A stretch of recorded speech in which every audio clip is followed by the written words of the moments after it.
And for the Commonwealth of Massachusetts, this court is now in session. Please be seated. Good morning, Your Honor. May I proceed? Please. Your Honor, before the court today, we have the continuation of the jury trial in the matter of Commonwealth versus Lindsay Clancy. Ms. Clancy is present. She is represented by Attorney Kevin Reddington. The Commonwealth is represented by Assistant District Attorney Jennifer Sprague and Assistant District Attorney Shannon Buckingham. Well, good morning, everyone. Nice to see everyone. I hope everybody had a chance to kind of rest up a little bit and come back here, and we're going to get right back to the trial. So I want to do first, ask you those questions since we had a long break, and then talk a little bit about the schedule and kind of today's schedule and kind of where we go from here. So first question, as you know, has any member of the jury read, seen, heard, or overheard anything from any source about any aspect of this case that would affect your ability to be a fair and impartial juror? Next question, is there any other serious matter or concern bearing on your service as a juror in this case that anybody needs to bring to my attention at this time? Again, thank you so much for following those instructions. Today's schedule is that it may be kind of a little bit stop and start. Okay, so kind of bear with us on that. Might be a couple times you got to take a break just after a short amount of time, and then we'll bring you back in. It's just the nature of cases at this point. It's anticipated that the Commonwealth will close their portion of the evidence today.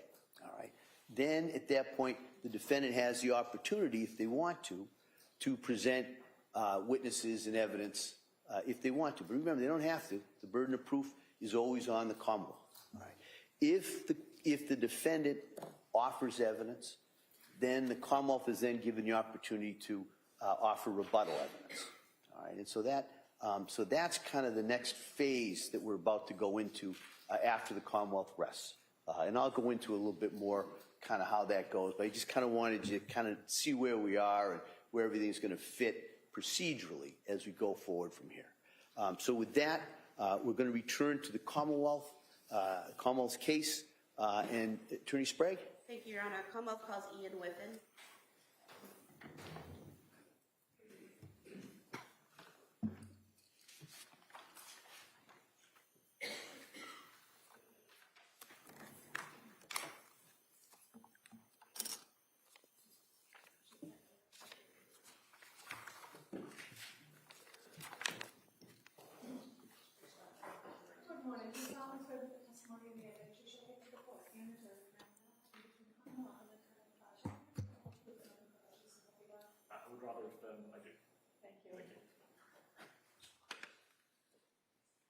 All right. Good morning, sir. Good morning. All right. Attorney Sprague, please. Thank you. Good morning. Can you please state and spell your name for the record? Yes, it's Ian Whiffen. IANWHIFFIN. Where do you work? Celebrite. What is Celebrite? Celebrite is a digital intelligence company working in the digital forensics field. And how long have you worked there? Since 2020. What is your role at Celebrite? I'm currently a customer engagement manager. What does that mean? I work with customers, helping users of our tools to understand the digital evidence that they're finding and presenting. And what does digital evidence consist of? Any information which is extracted from a cell phone, primarily, or from a computer, which can be interpreted by the examiner and presented as evidence. It could be call history, messages, location data, media, anything that you can find from a digital device. And could you just briefly describe your educational and training background that qualifies you to do this work? Yeah, I've worked in IT for many years. In 2013, I began my career within Calgary Police Service in Canada as a digital forensics examiner. That was after spending approximately 9 or 10 years working as a patrol officer in the UK and in Canada. As part of my role as a digital forensics examiner within the Calgary Police, I went on numerous training courses.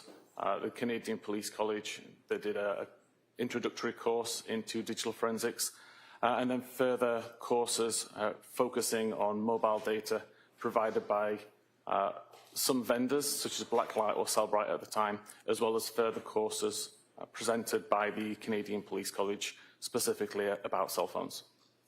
And Cellbrite, the software produced by Cellbrite, is that software used to extract and analyze data from cell phones and computers?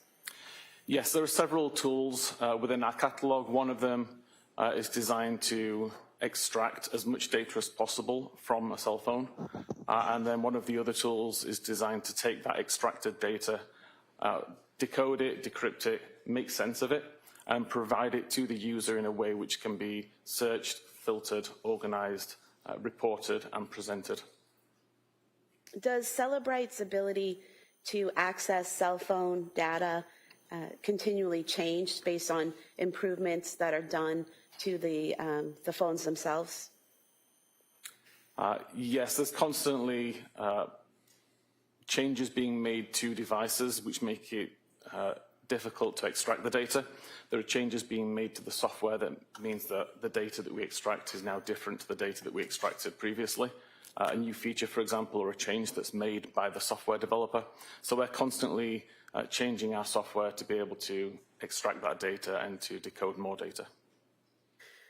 Were you asked to locate Apple Health data and other information that could be relevant to the investigation of an incident that occurred at 47 Summer Street in Duxbury on January 24th, 2023? I was, yes. And what is Apple Health data? Apple Health is a component of the iOS operating system which logs sensor data from multiple locations. So there's sensors built within an iPhone that monitor steps taken, flights climbed, for example, as well as third-party devices, Apple Watches, Fitbits, any other device like that. All the information is brought into the Apple Health application, aggregated, and made available for the user to see. Roughly how many phone extractions have you done?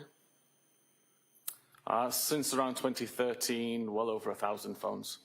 And how many times have you done analysis on phone extractions?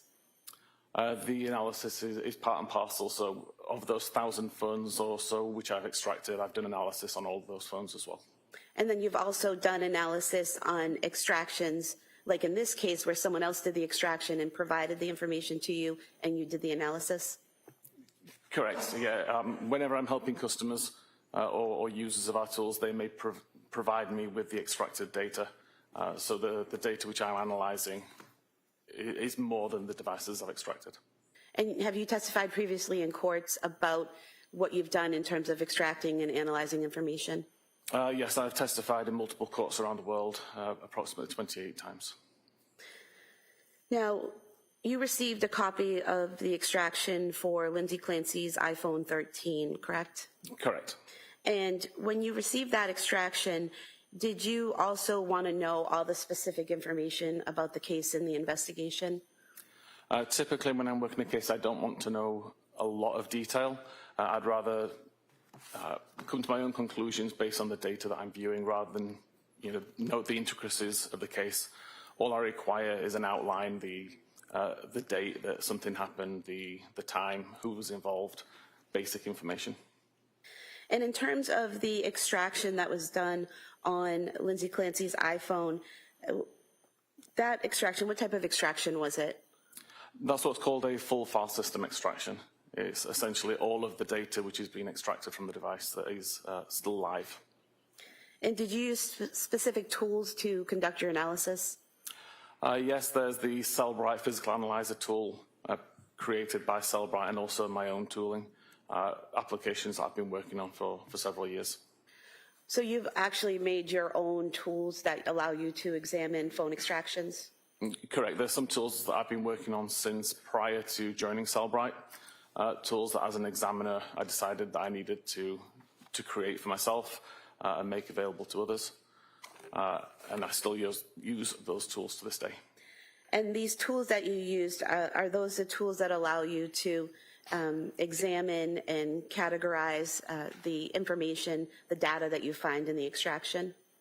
Yes, the primary point of the tool is to go into the data, decode it, provide it in a way which is easy to filter and search. but also additional tools there that allow you to dig into the data and look at the raw information, the databases, the files, all of the raw information, which is what our tools initially decode. And did you focus in on a particular time frame when looking at the data on the defendant's iPhone? Primarily, I knew that the date of the incident was 24th of January 2023, so that was the main focus of my analysis. But some of the data I was aware could be from further afield than that, so I took a look of, I think it was around 3 weeks before that, so early January to late January. Were you able to look at the health data on January 24th, 2023 that was in the defendant's phone extraction? I was, yes. And what is health data? And how does it show up on a phone?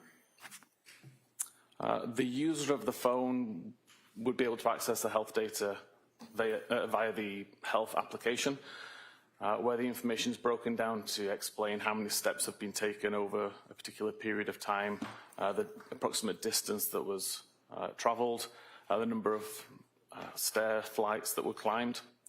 That data is stored on the device itself in a database. So as a forensic examiner, I can take a look at that database in its raw form, and understand exactly where that information is coming from, and present it to the user of our forensic tools in a slightly more forensic-friendly method than the user of the application on the phone would see. Showing you on the screen here, page 4 of your report. Looking here, we have a section here, heart rate data, is that correct? Correct. And you're able to see here, what can you tell about the heart rate data from the extraction? So heart rate data comes from wearing an Apple Watch or a similar device, not from the phone itself. In the case of this phone, there was an Apple Watch paired to the device, and all of the heart rate data, which is recorded periodically throughout the day, is stored within the health database. And what was the name associated with the Apple Watch? So as it says in the third paragraph down, the Apple Watch itself was called Lindsay's Apple Watch. And here in the report, you're able to show the recorded heart rates throughout the day. How is the heart rate recorded and sent to the phone? There are sensors on the Apple Watch itself on the rear, which periodically check the heart rate at any given time, and that information is sent to the phone via Bluetooth.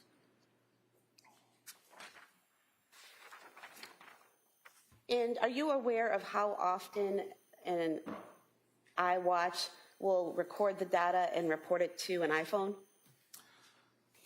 The actual cadence at which the watch is checking would depend on what the user's doing.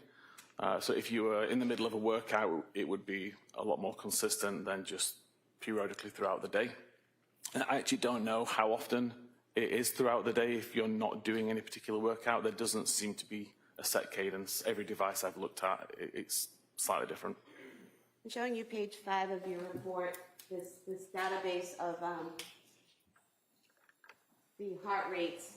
For example, in several locations, there'll be a heart rate report, maybe a few seconds in between them, and others there's 7 or 8 minutes in between the heart rate report. Is that what you're talking about, how it varies depending on what you're doing at that point in time?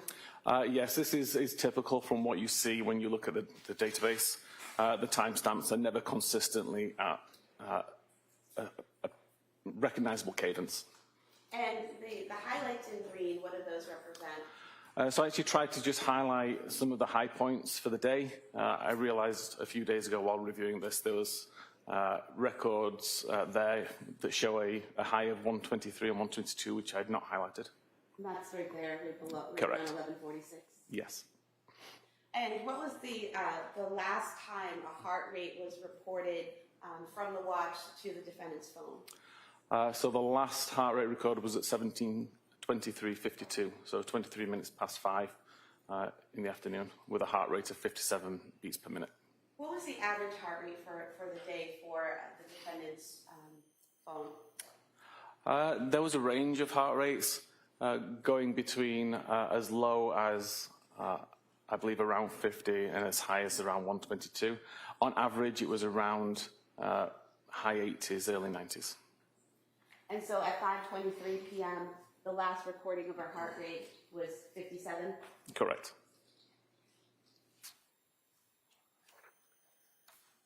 And there aren't any further heart rates reported to the phone after that point, correct? That's correct. And what are some of the reasons why a watch would no longer be reporting a heart rate to the phone?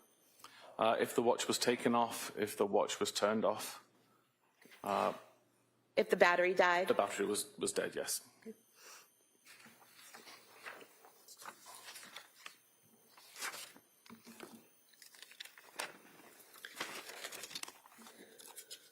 You also mentioned flight climb data. What is that? Flight climb is information which the Apple Health application stores every time it detects that you walk up a flight of stairs. So a flight of stairs would be considered either a 3-meter or 10-foot incline at over 16 steps. So the device has detected that both the altitude has changed by 10 feet and there were steps being walked at the same time. So there's two factors being considered there: the steps that your watch monitors as you walk, and then the altitude. Is that correct? That's correct. And what is it? Is it GPS or something that's keeping track of your altitude? The altitude is being monitored by a barometer or an altimeter, which is inside the device, just measuring for differences in air pressure. And this information, the flight climb data, can that be monitored by both a watch and your phone if you have it on you? It is. Both devices have got the barometers built in. Both devices can monitor flight climb events. Can anything simulate or kind of fake out the watch or the phone into thinking that a flight of stairs is being climbed when it's not? There are some circumstances where that can happen. They're typically quite rare, but it can happen. Is an example of that being in a car and going up a hill? Correct, yes. If there is movement which the device can mistake for steps at the same time as the incline is being driven, then that could accidentally record a flight climb.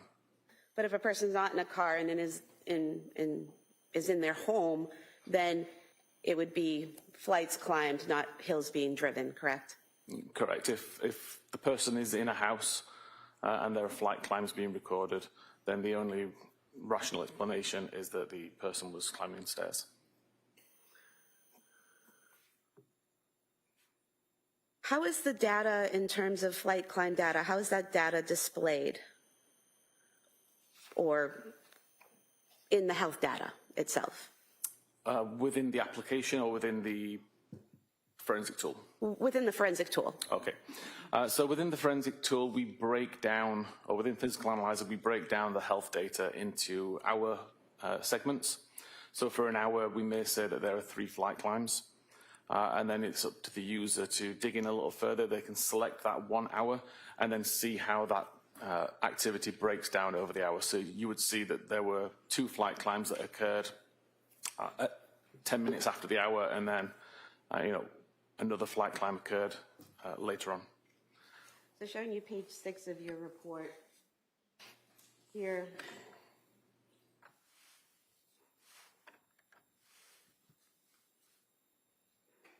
The top box here, is that showing the general hour data where 3 flights have been climbed? Correct. So in this case, the user is looking at a time period between 10 a.m. and 11 a.m. And the health data that's been pulled from the database has been aggregated. And it tells you that there's 98 samples being considered. The maximum heart rate during that hour-long period was 108. The distance traveled was approximately 759 meters. And there were 5 flights climbed within that hour. And then below that, you break that down a little further, correct? Correct. So this is further down the screen in the interface, where we can see actual time of 10:17:27, where there's 2 flights climbed, and again another record at 10:17:28, where there were 2 flights climbed, and then a further flight climb at 10:49. And then going down to the bottom here, this table, what are we seeing here in this table? So you may have realized in the slide above where there was 2 flight climbs at 17 seconds past and 2 flight climbs at 18 seconds past. That's an unrealistic measurement. It's because one of those measurements comes from the phone and one comes from the watch. This table breaks it down to say which of these records came from the watch and which came from the phone, because there are some which overlap. So what you're saying is the prior table, it showed the 4 flights of stairs being climbed at the same time within seconds, which isn't rational.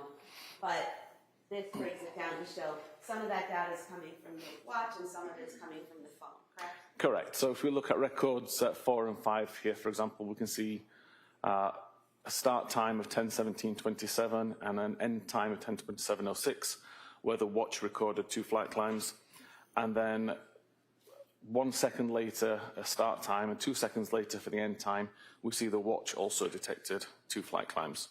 This is just the same 2 flight climb events that happened, but both devices recorded those flight climbs with slightly different timestamps. And that will happen if I'm wearing my watch and I have my phone in my pocket and I go up the stairs? That's correct.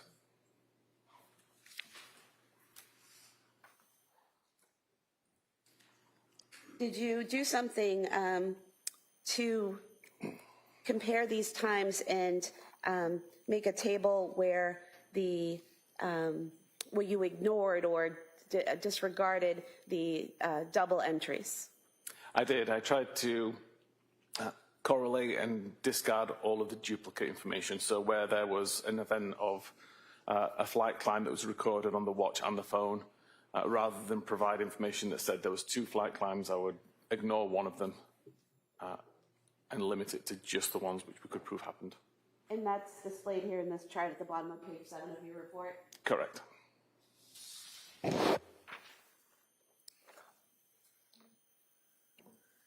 Going to page 8 of your report,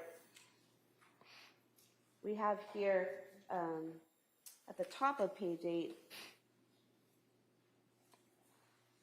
does that show the last flight climbs recorded on either the defendant's phone or watch? It does. It shows that there was additional flight climb events logged by the phone, which were not logged by the watch, at 17:03 and 17:33. So these records indicate that at 5:03 p.m., the defendant's iPhone was with the person as it went up the stairs, and then at 5:33 p.m., the iPhone was with the person as it went up the 2 flights of stairs. Correct. And there's a time difference there. The start time is 5:33 p.m. and the end time is 5:38 p.m. For 2 flights of stairs. So that's roughly 5 minutes in between the 2 flights. Is there a way to explain that length of time? The way the Apple Health data records this information, aggregates it, it tries to group events together. So in this case, it would have recognized that there was a flight climb on the phone at around 17:33:34 and a second one at around 17:38:33, and it just grouped them both into one event. It doesn't mean that it took 5 minutes to walk up 2 flights of stairs. It's just within that 5-minute period, there were 2 flight climbs. So if I have my phone in my pocket and I climb up a flight of stairs and then I spend a few minutes on that floor, and then still with my phone in my pocket go up another flight of stairs, that's representative of what we're seeing here at 5:33? Correct. There tends to be around a 10-minute window where it tries to check every 10 minutes, but it can reduce that window in a case like this where it sees that there's group data within a smaller time period. And then further down on page 8, we have another table here, which seems to have combined data of heart rate and flight climb data. Is that correct? Correct.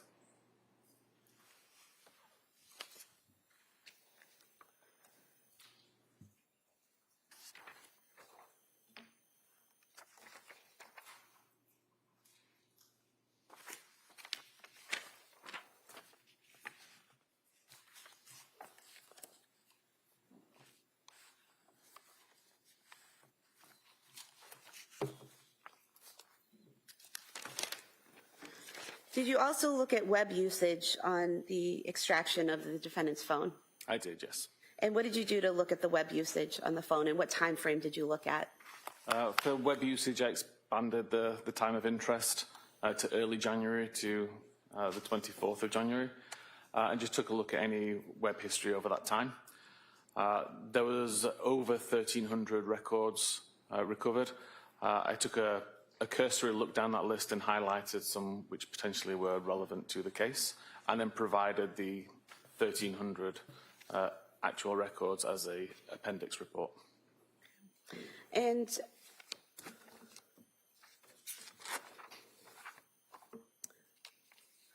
going to page 12 of your report,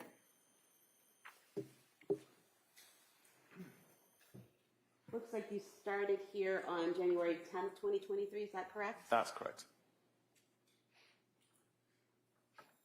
And basically here you list various searches that occurred on each day between January 10th and January 24th from the extraction, is that correct? That's correct. Broken down by day with the time of the search, the website that was visited, the title of the web page, and then the identifier in the database.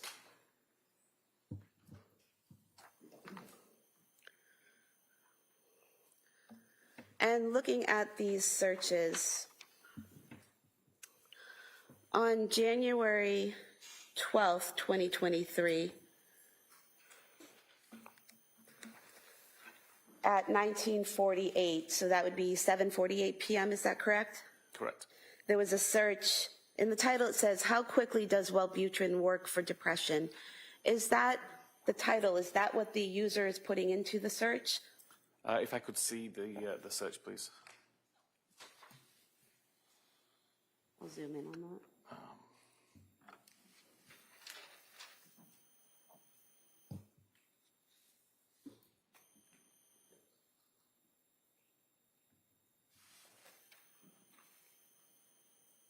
Yes, so the top entry here we can see starts with https www.google.com/search !Q. The text after the Q, how quickly does Wellbutrin work, is what the user searched. Typically that is exactly as the user typed it, assuming that there are no auto-completions in place.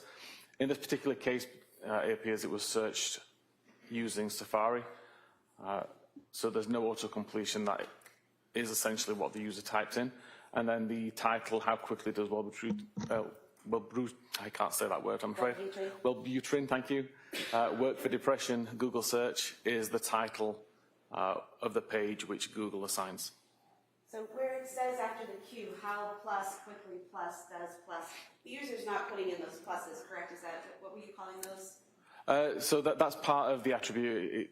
It's how the data is encoded in a URL or in a web search. You can't have spaces within this address string, so they replace the spaces with the plus symbol. So I type in how quickly does, and the computer adds the pluses in the space marks? Yes, it's URL encoding to make it safe for the browser. And then at 7:49, there's a search for Lamictal for depression.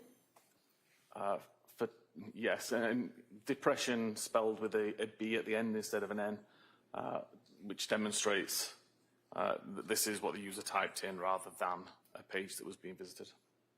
And then a few minutes later at 7:55 p.m., the user typed in Elavil for depression, correct? Correct.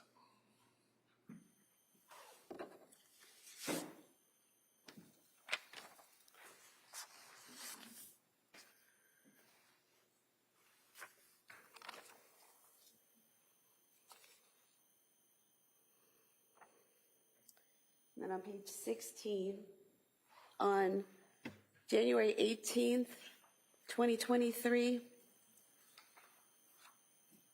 at 10:25,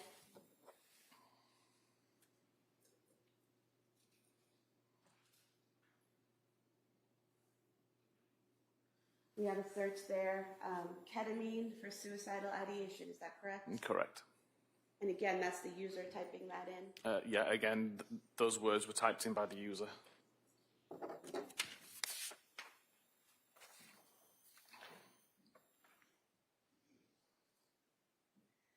And then on January 19th, 2023, on page 17 of your report,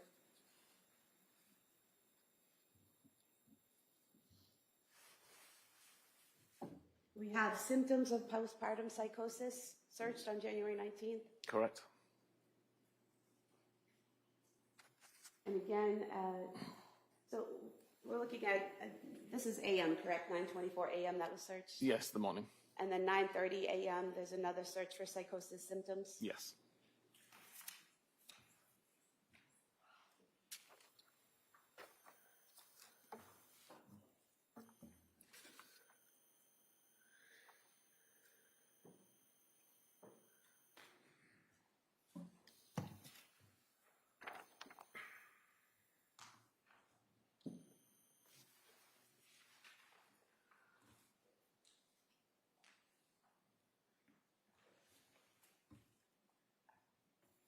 Going back to that same page, page 17, at the bottom for January 24th, we have here searches for Kids Miralax at 4:02 p.m.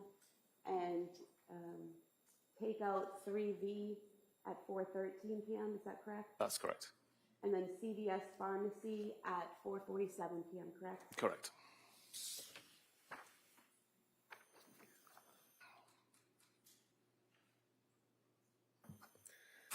There was also an Apple note that you found in the records, correct? That was. The Apple note, in your report, it says it was created on December 22nd, 2022 at 10:23 a.m. Strike that, and then modified at 10:23 a.m. on January 23rd, 2023, correct? Correct. And are you able to tell what in the note was modified? No, there's no real auditable log to look back and see how many times it's been modified over the course of its life.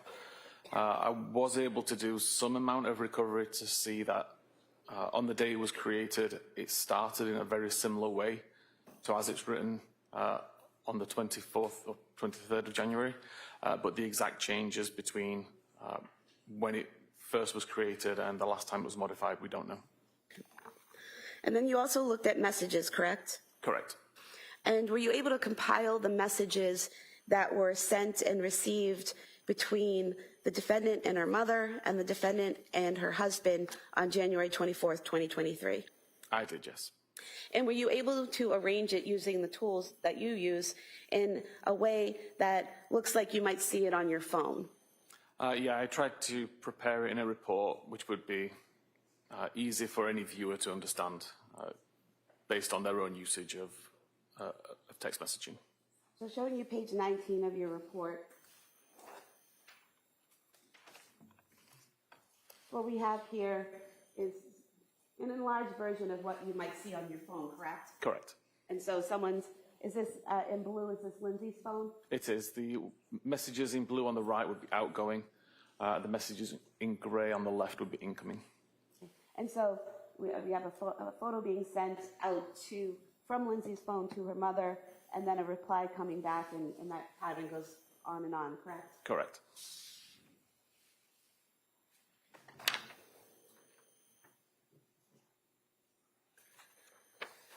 And then looking at page 22, you were able to do the same in terms of her contact with Patrick Clancy that day, correct? I did, yes. And so in gray, we have Patrick Clancy sending a message to Lindsay Clancy, and in blue is the response, correct? Correct.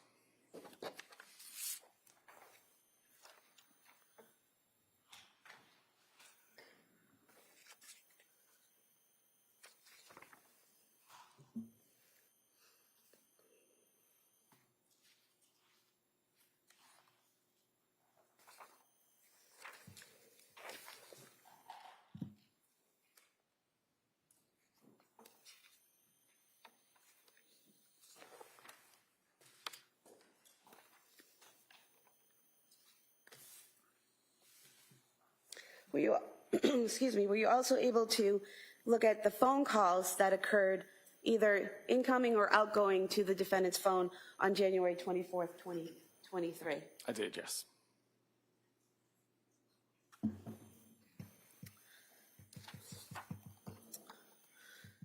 And looking at page 27 and 28 of your report, first on page 27,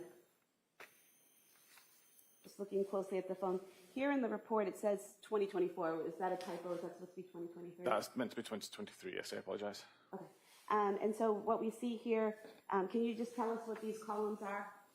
Yeah, the start time of the call, typically when it is answered by the recipient.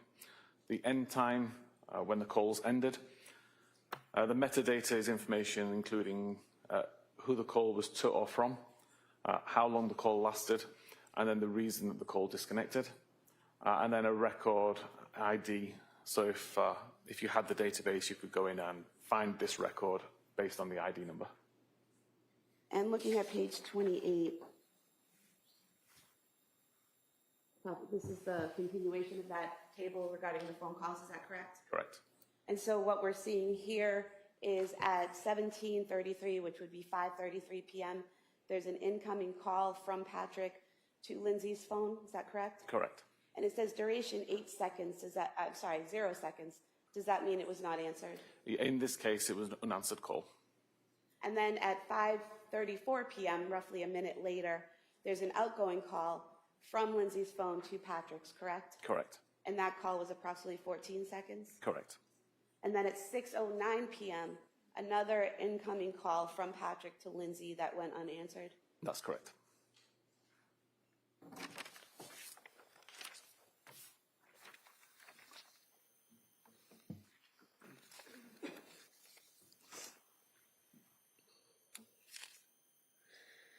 Now, you also, in a section you called media, you have some photographs that were taken from the phone with some metadata included, correct? Correct. What is metadata?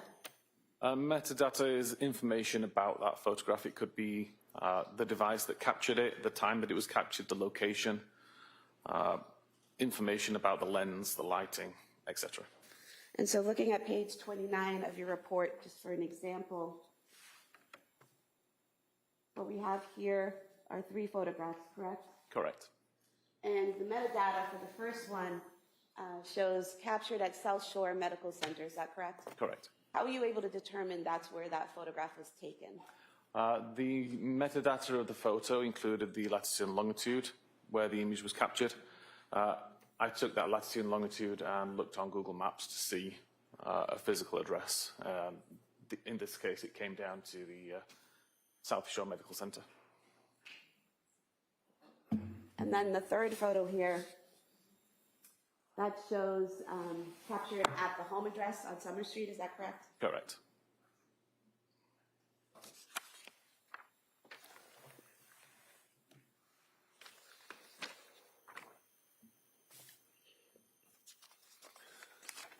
And then you looked at device usage. What is device usage?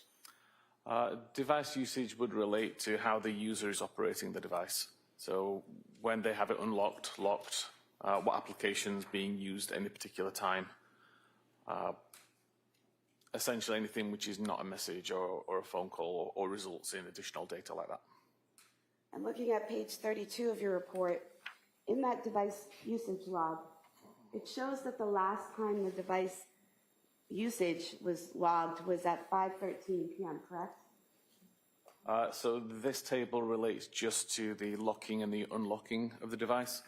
So the last time the device was unlocked was at 17:13:16. The device was locked again around 2 minutes later at 17:15:12, and the device was not unlocked again. And so where the device was not unlocked again after 5:16 p.m., but we have a phone call being made at 5:34 p.m., how does that happen? There is a setting within iPhones that allow you to use a locked device to call back numbers for missed calls. So in this case, Lindsay had the missed phone call. That would have shown on screen as a notification as a missed call, and without unlocking the device, you're able to call that person back. So you just press on the the icon that shows up, you have a missed call, you press on that, and you can call the person back without unlocking the phone? Correct. And then what is application focus? Application focus is literally the application which is visible on screen at any given time. And at 4:13 p.m., 16:13, on January 24th, you've highlighted it in green here. What are we seeing there? At 16:13:23 until 16:14:50, the Apple Maps application was being used, visible on screen.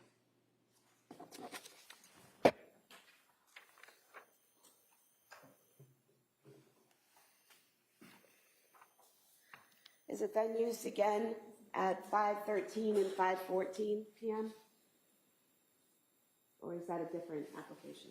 So at 5:13 until 5:14, it was mobile Safari, so the mobile version of Safari, the internet browser, was on screen. And at 17:14:47 until 17:15:08, it was the mobile SMS or messaging application, which was on screen.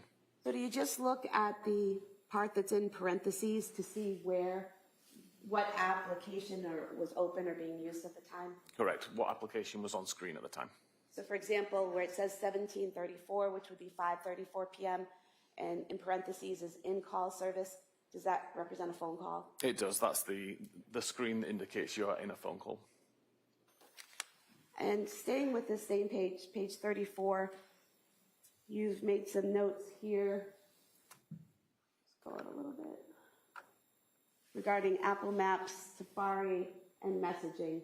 So can you just explain what you pulled from the data for Apple Maps? Yeah, Apple Maps was used to plan a route from the user's current location, the home address, to a restaurant called 3V. And that was at 4:13 p.m.? It was. And then in terms of Safari, you have the last unlock at 5:13 p.m.?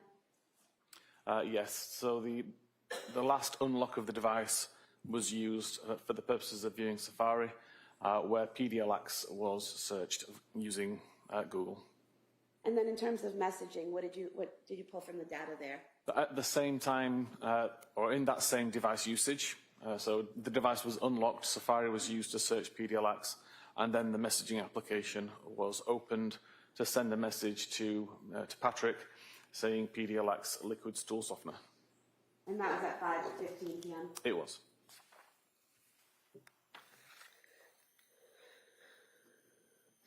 And then did you create a timeline combining all the data that we've talked about into one timeline? I did, yes.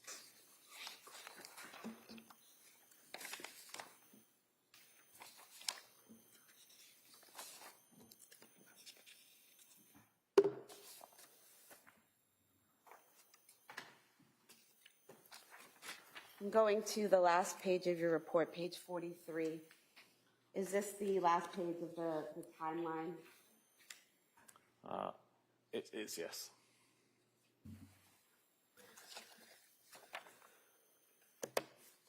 And in that page, can you explain what we're seeing here? Yes, so the very first column is the timestamp. The next few columns, which show typically colored, is related to the activity, which will become a little bit clearer in a moment. The row or the column in the center explains what the record is. So if, for example, we look at the 17:13:16 record, we can see a U, which means the device was unlocked in pink. That unlock event lasted until 17:15:12. So hence that entire column is in pink and shows the relevant lock event. So here we have 5:13 device unlock. Yes. 5:15 device lock, and there's this column connecting them, correct? Correct. And then any activity that happened during that unlock time is then shown within the rows between. So again, we see Safari open at 17:13:16. Safari was closed at 17:14:47. Messaging was opened at 17:14:47, while messages were open, there was an outgoing message sent for PDLX. Then messaging was closed. Messaging was opened again, and messaging was closed prior to the device locking. So everything in the colored columns tries to show all of the events that happened at the same time or during that parent event. And what we have here at 5:33 p.m., we have the flight climb started, is that correct? Correct. And flight climb ended at 5:38, so Yes. that line again connecting them? Correct. So 2 flight climbs occurred during that time period. And in between when the flight climb started and the flight climb ended, you have the 2 calls, the incoming call that was missed from Patrick and then the outgoing call to Patrick, correct? Correct. So the first flight climbed had already been started. Someone had already started climbing up a flight of stairs when that first unanswered call happened, correct? So flight climb started is how it's listed within the database and within the software. But it actually, the flight climb time is when the flight climb has been recognized by the device as the device has already climbed up those stairs. So even though it says flight climb started, that's technically the time that the flight climb, or the first flight climb had ended. So where it says 5:33:34 flight climb started, that actually indicates the person has gone up that first flight of stairs already. Yes, that indicates the phone has now realized I'm 3 meters higher than I was the last time I checked. Therefore, a flight climb has already been completed at that point. And then the calls happen, and then the phone realizes at 5:38 that another flight has been climbed. Correct.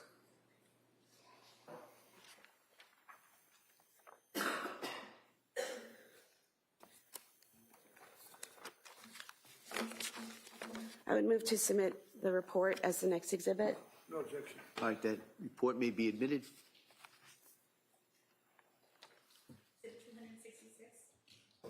I have nothing further. All right. All right, so members of the jury, remember I said it might be a little stop and start here today. This is one of those stops. All right, so we're going to take a short break, and then we'll come right back and return for the cross-examination of this witness. Okay? All rise, please, for your attention.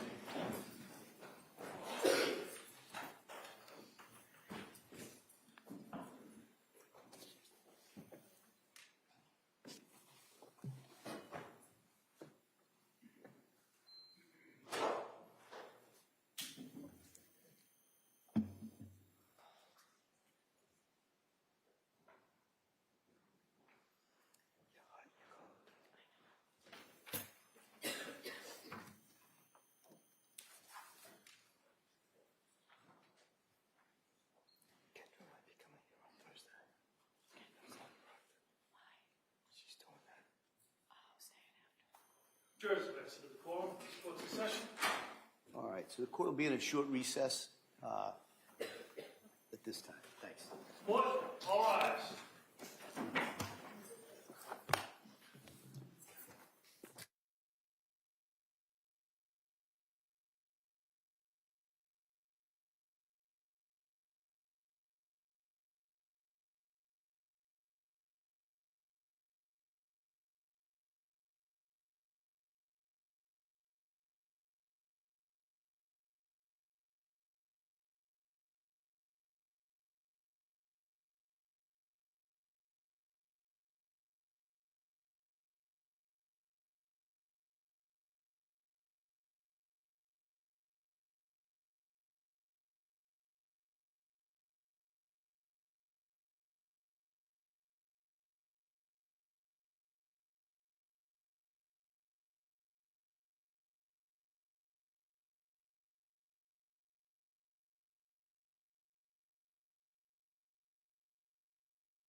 court is back in session. You may be seated.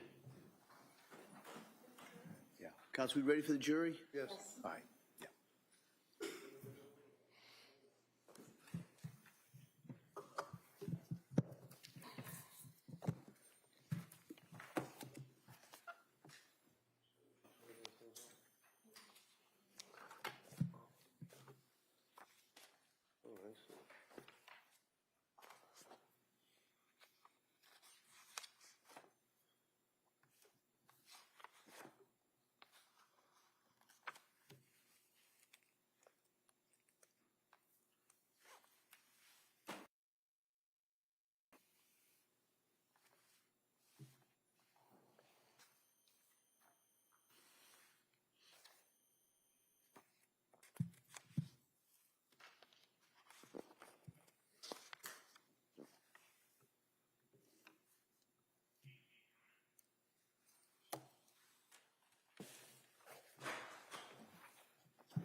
All rise, please. Jurors entering.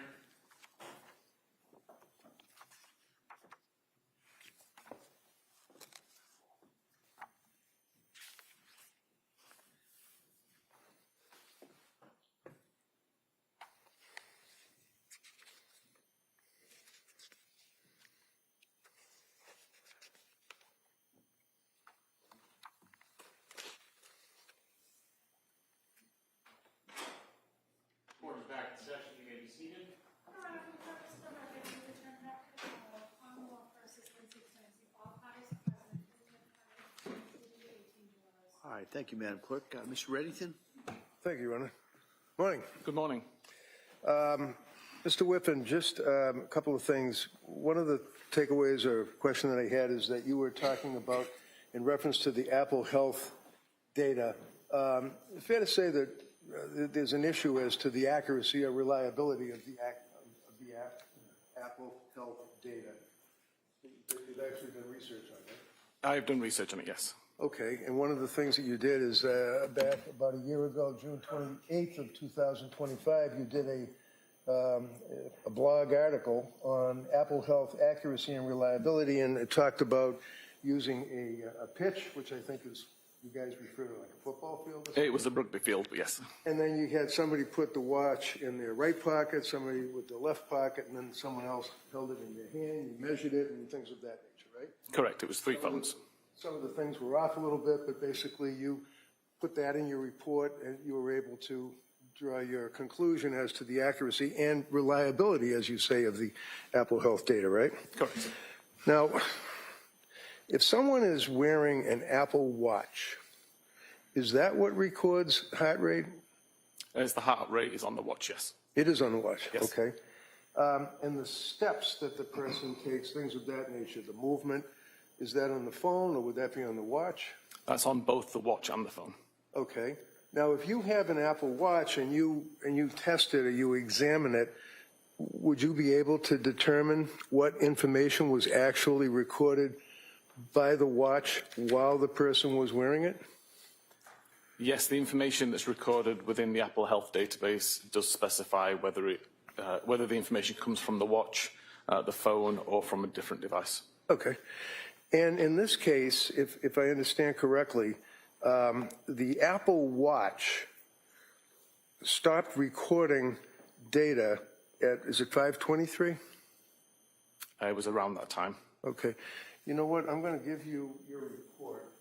Feel free to just refresh your memory or look at it or whatever helps you out. Thank you. Yep, no problem. I just want to get the times down.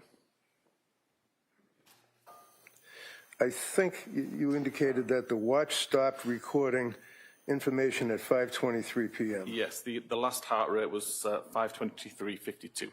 52, okay. 5:23 and 52 seconds. And then I believe the phone and watch stopped recording at 5:38, was it? The last usage of the, let me double check this. I believe the last usage of the phone to record flight climb data was at 5:38, yes. All right, and after 5:38, it's pretty much blackout. There's no further information or recording, right?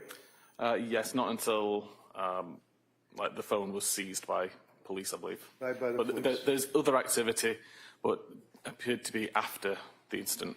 So the further activity would have been the following morning on the 25th of January, say around 5:30, 6 o'clock in the morning?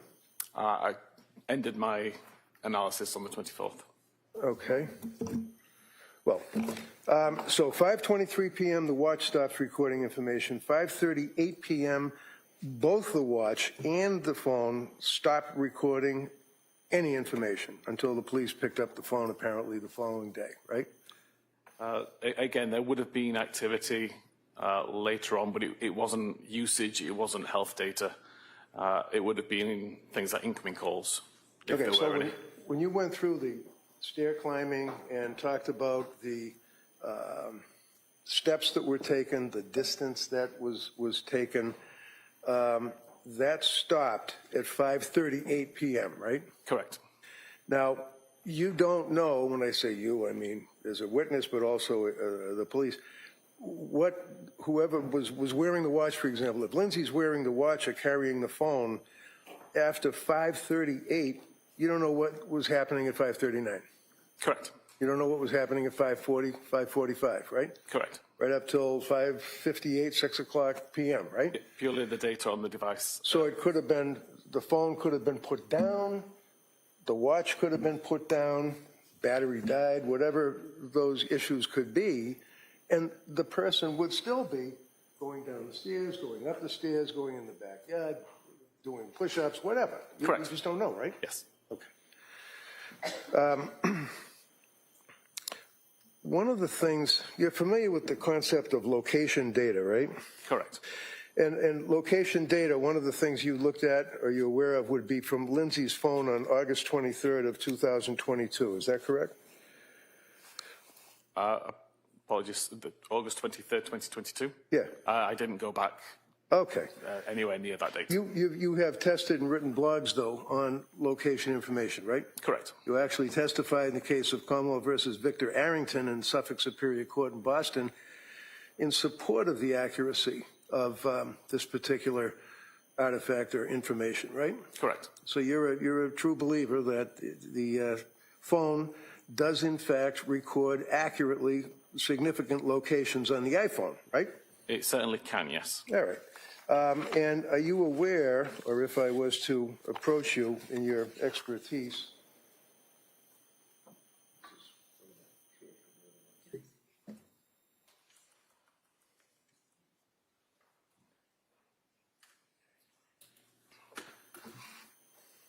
it's just a doctor. That's all. You were talking earlier about latitude, longitude, things of that nature, right? Yes.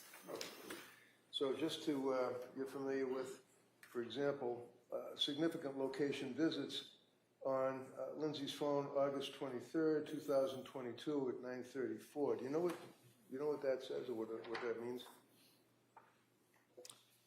The created time Yeah. of 9:34.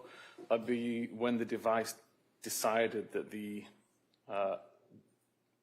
device had visited this location enough to consider it a visit. Okay. Do you know what that location is? If I suggest to you it's a doctor's office, would you be aware of that? I don't recognize it from the coordinates. Okay.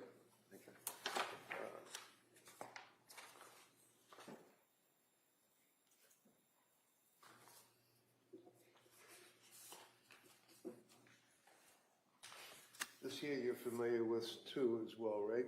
The geodata with the latitude and the longitude? Yes.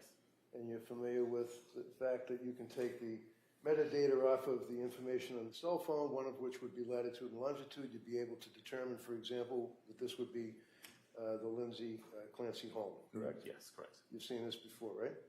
It rings a bell, yes. Okay. I'd offer this, Your Honor. Any objection? No objection. Okay, that may be admitted. Thank you.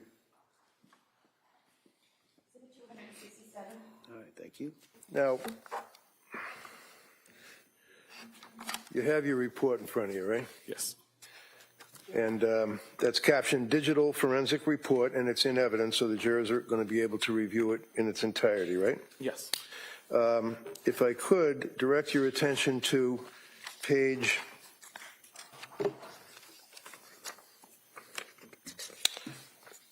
11, I believe. Yeah, page 11.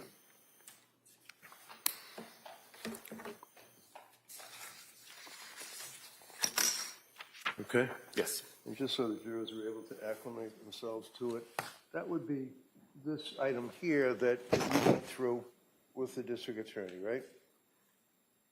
As far as the searches, Google searches? I have a different page 11. Different page? That looks like this page 12. Oh, okay. Well, let me approach you with what is your digital forensic report number 1? Yes. Yeah, okay. Is this the same? So this is a revision. A revision? The revision submitted in February that just had a different record highlighted. Yeah, okay, so basically there's no big deal difference, right? Correct. Okay, so we can go by, you have the revised and I have the old. Can you look at January 10th on the Google search, for example? I can. You have it? Yes, sir. So looking at January 10th of 2023, just read along with me, and the jurors again would be able to look at this in the jury room. Prescription information at, it says 14:55. What does that mean? 12:14 in the morning? About 14 a.m., yes. All right. And then 19:11, which would be at 7:11 in the morning? 7:11 p.m. Oh, PM, okay. Trazodone and Benadryl goes on about an hour later. Trazodone headache, Google search, goes on. Trazodone and ibuprofen goes on. Trazodone and Tylenol goes on to 2032, which would be 8:32 p.m. Trazodone and Tylenol interactions, right? Correct. Fair to say that these are things that Lindsay Googled on her cell phone. That's what this document refers to, right? Somebody used this cell phone to Google it, yes. Oh, you don't know who was actually using it, but this is Exactly. Lindsay's cell phone. Yes. You're aware of that. If we jump ahead, looking at all of these various Google searches, follow with me on, let's say, randomly, page 13, 1948, which would be 17:48 p.m., I guess. You with me on that? Yes, 1948? Yeah. Yes. How quickly does Wellbutrin work for depression? That's what was Googled, right? Correct. Followed by Lamictal for depression, Elavil for depression, how to tell if you're sleep deprived, ketamine for suicidal ideation, right? Correct. These are all searches that were done on Lindsay's cell phone. On that particular date, chronologically, would have been the 12th of January, right? Correct. Now, without boring everybody, it goes on and on and on with searches along those lines. Suicidal ideation, drugs, trazodone, mixtures, things of that nature, right? It does. Page 17, if you have it, would be the Apple Note counsel asked you about. Yes. Okay. Now, if I suggest to you, sir, that this is the Apple Note, I believe a previous witness may have read this to the jury, so they will have this in the room to read. But basically, this is the note that says, I was the healthiest, happiest mom. I worked out every morning, meditated, took care of myself, and basically my life has turned to crap, right? Correct. So what was modified in this? If you know, because counsel asked you if there were modifications and things of that nature, and I'm just asking if you know, what was modified in it? Exactly at the moment, I don't have all of that in front of me. It's possible to see snippets going back over time. I do recall on the 22nd of December when this was created, it started with the same sentence. Yep. And there was a few essentially spelling differences as time went on. But as much as you can recover from the earlier versions of the note, it's a snippet. It's essentially two sentences, Basically and the rest of it is it's essentially the same note. Okay, thank you, sir.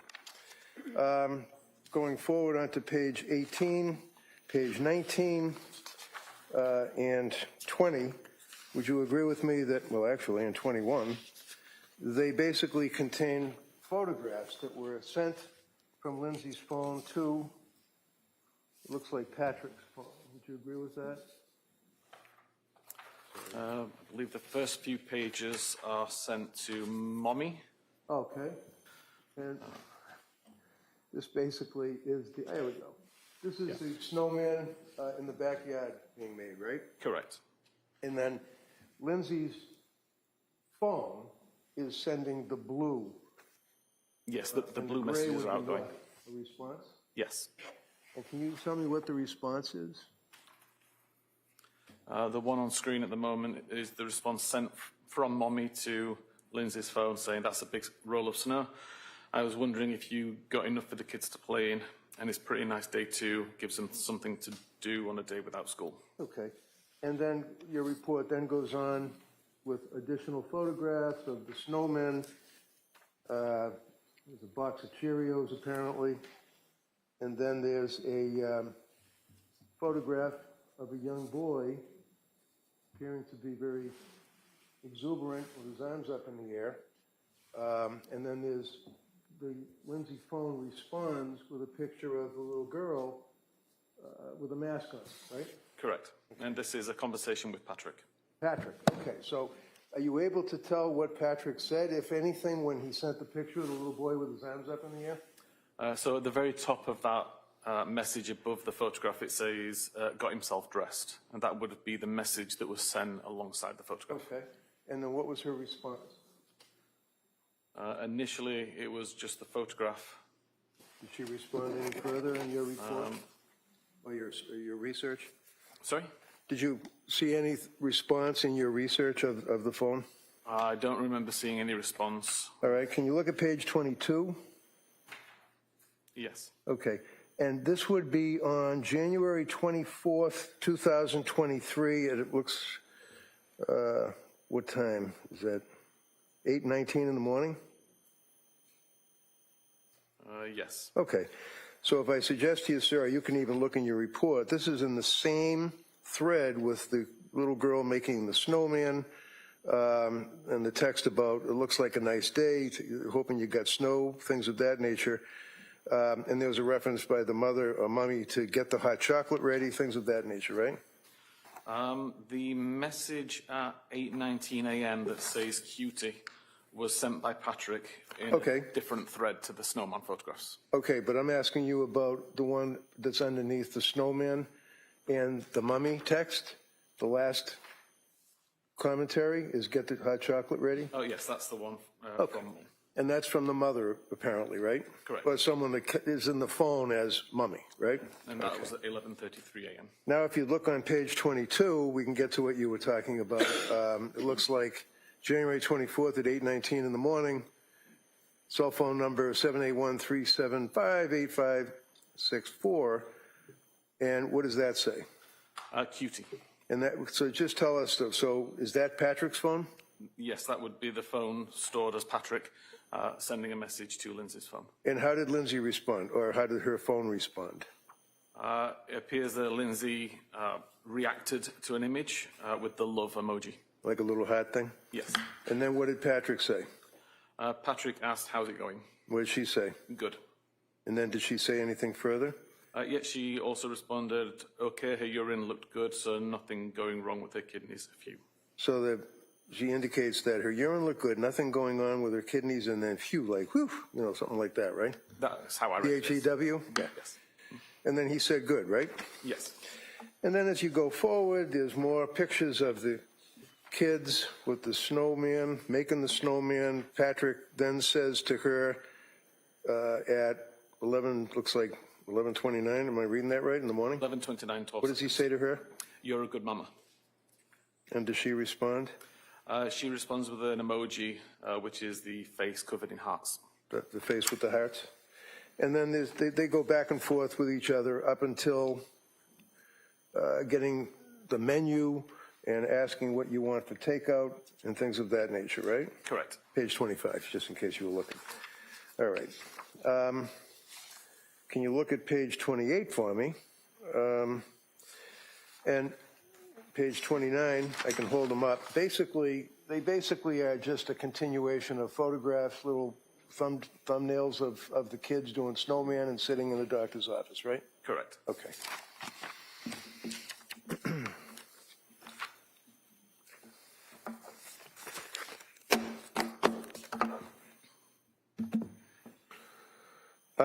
One of the things that you did is that you actually performed a comprehensive search.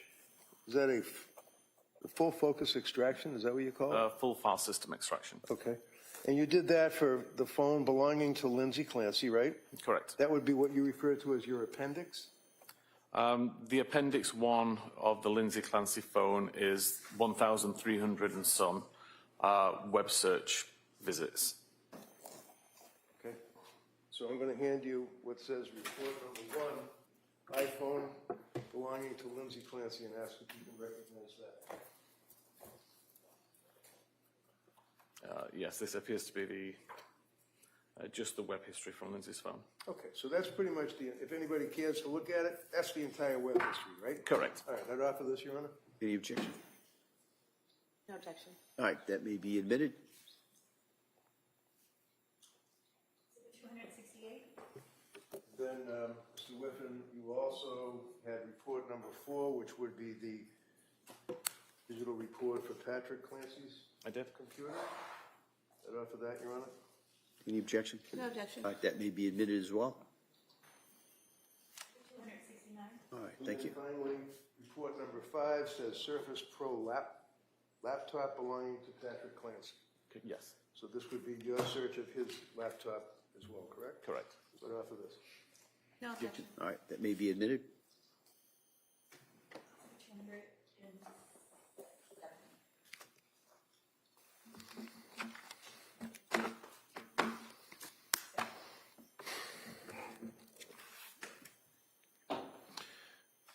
Approaching you with an item, sir, I'm just going to...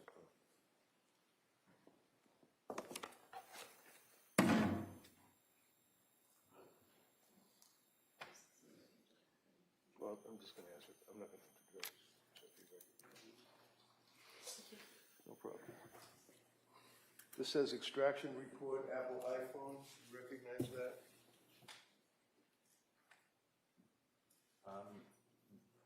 Yes, I didn't create it, but I recognize the report. Okay, so that is a Celebrate report of the extraction of Lindsay's phone, correct? Yeah, you can look at whatever you want, yeah, of course.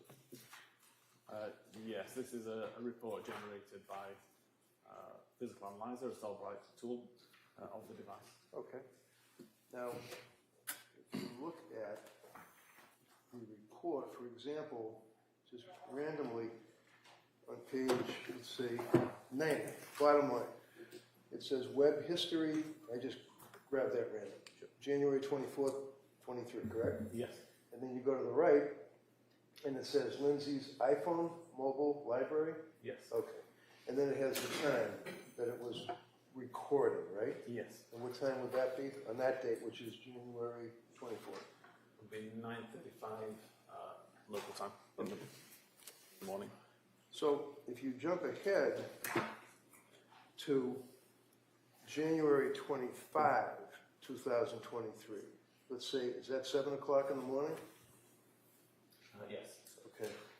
And that says, what is it measuring at 7 o'clock in the morning on January 25? So this is for the hour of health data. So it's been aggregated and it shows that between 7 a.m. and 8 a.m. There was 47 meters traveled. Okay. And then it goes on and it talks about, again, 7 o'clock in some seconds, it talks about 134 distance traveled. Yes. Okay. And, for example, January 25 at 8 o'clock in the morning, it talks about distance traveled, steps counted, and distance would be 47 meters or feet? Meters. Okay. So is that information that is coming off of the cell phone, the Apple Watch, or what? That's coming from the watch and the phone and being displayed Right, as so- one amount of information. It's coming from the watch, right? The way that the data is presented there, it's coming from the watch or the phone. Okay, and the data's coming from Celebrate, right? Correct. And Celebrate is God's gift to cell phone searches, right? I like to think so. I mean, you work for them, and you're also a guy that created all of this stuff for them, pretty much, right? I've created some other tools, yes. If I tell you, sir, that January 25 at 8 o'clock in the morning, Lindsay Clancy was in a coma, laying in a bed with tubes coming out of her body and certainly not wearing her Apple Watch. How did that happen? Based purely on the report there, I'd suggest the data came from the phone rather than the watch. As I just told you about the watch. Did you ever look at this watch? No, we can't actually pull data directly from the watch. We pull it from the phone. How do you look at a watch? We extract the data from the phone, which is synchronized to the from the watch to the phone. Okay, so I'm handing you, is that an Apple Watch? It appears to be, yes. Okay. And if I suggest to you that this was found a number of days later in Lindsay's bedroom in a drawer that the police never seized, have you ever seen this before? I've never seen this before, no. How long have you been working on this case with the government? I started looking at this case in November last year. Okay, thank you. That's all we have, Judge.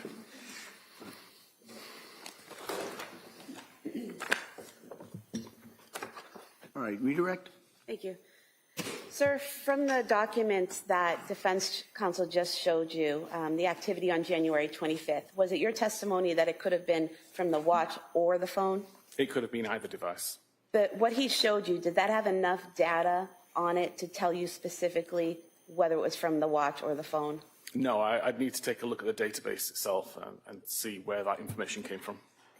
And you were saying that you cannot pull data from the watch itself, is that correct? Correct. We don't extract the memory from the watch itself. We extract data from the phone, which is synchronized to the watch. So we ultimately get the watch data from the phone. And why is it that you don't pull it from the watch itself? Apple's proprietary connections, the encryption that they use on the device complicates extraction. And essentially, considering we get everything from the watch via the phone, it's just additional work required to pull data from the watch, which would just be a duplicate of what we already have. And you said that the watch syncs itself to the phone, relaying all data that it's collecting to the phone, correct? Correct. And Lindsay's watch was synced to Lindsay's phone, correct? It was. And if you were able to look at the data from the dates defense counsel mentioned from the extraction itself, you would be able to tell whether the January 25th data was coming from the watch or the phone, correct? I would, yes. But you can't from what he showed you, correct? From the printout, no. I'd need the actual data. And if on January 25th, the police have the phone, and they're bringing it to an evidence room, and then they're bringing it to storage room, is that going to show steps and distance traveled? Yeah, whilever the device is turned on, or whilever the phone is turned on, it will consistently record steps walked regardless of who's carrying it. It will consistently record flights climbed regardless of who's carrying it. And so if the watch is turned off in a drawer somewhere, the phone would be what's relaying, or not relaying, but the phone would be what's recording the distance traveled and the steps taken, not the watch, correct? That's the presumption, yeah. If the watch is turned off, it's not doing anything, any data would be from the phone. And earlier, defense counsel just put in some exhibits of your indexes for all the data that you looked at for the phone and the computers, correct? Correct. And those indexes, do they contain everything that was on the phone and everything that was on each computer that could be pulled from the phone or the computer? No, they were focused reports or focused searches. So for my reports, they were focused to essentially the internet history on those devices. The large Cellbrite report, again, I don't know who created that. I don't know what options were selected by that user, but there will be data on the device which is not covered in that report by virtue of that's how decoding works. And on the, defense counsel asked you about the flights climbed and how the last reading was at 5:38 p.m., correct? Correct. The last incoming phone call that you registered on your charts was the 6:09 p.m. phone call from Patrick to Lindsay that she did not answer, correct? Correct. From 5:38 p.m. to 6:09 p.m., were there any other flights climbed showing from either the watch or the phone? Don't believe there was, no. And Your Honor, we'd move to submit the full extraction as the next exhibit. It's being copied now, so we just put a disc envelope in its place. Yeah, no objection. All right, that may be admitted. If I may, Your Honor, so you make reference to 5:38 for her question that there's no flights climbed, recorded, or anything up until 6 o'clock, right? You just answered that question? Correct. That's because the phone was either dead, off, we already went through that. She could have been walking all over the house, the yard, anywhere, right? Yeah, the phone did not detect anything. I don't know why the phone didn't detect anything, whether it was... So your answer is you Set don't know down. what, I don't mean to be rude, your answer is you don't know why, right? Exactly. I don't know why it wouldn't Okay. record. And you did not report at all on the steps and distances, did you? I didn't know. Okay, thank you. Anything on that, Como? No. All right, thank you, sir. You may sit down. Thank Thank you. you.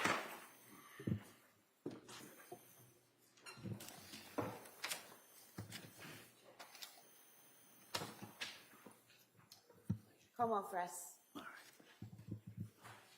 Oh, I'm sorry, Your Honor. There are some exhibits. I'm sick. I believe they're by agreement, Yeah, they were, I agree. All right, and then we would rest. all right. We have the 2 Sperry Hospital records, 2 discs. 272A, B. Mass General Institute Health Professions transcript.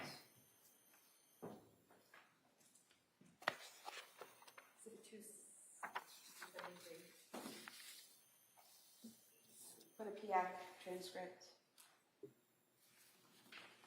What was that? Put a PIAC transcript.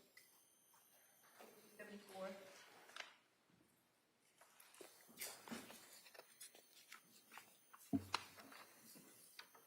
And then employment records from Mass General Hospital.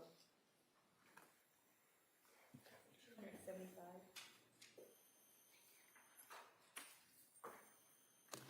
We rest. All right, and with that, the Commonwealth rests? All right, all right. So, members of the jury, as you heard from Attorney Sprague, the Commonwealth has rested. All right, so at this point, I've got to address some matters with the attorneys. So I'm going to, it's another one of those stops. We're going to take a stop at this point. Have you go back to the jury room. We'll address a few things with the attorneys, and then we'll bring you right back in. Okay? All rise, please, jury. Thanks.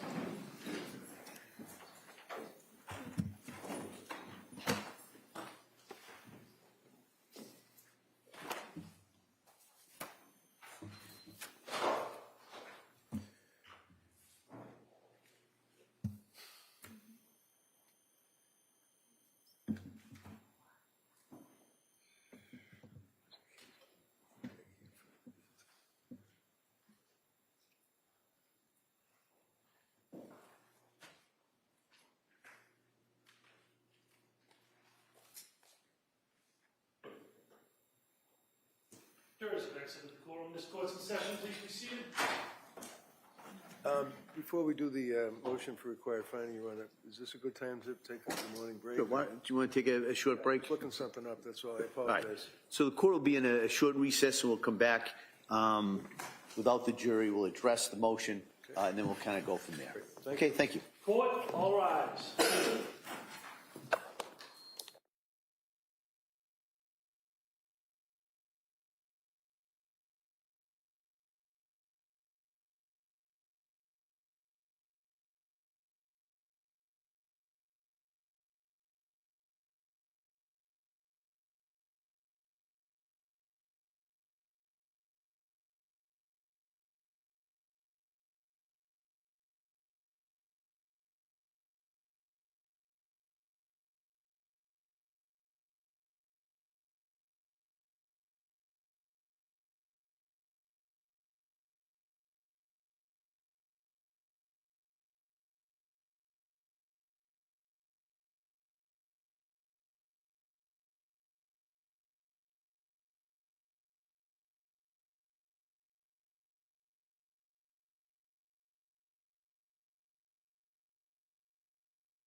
All right.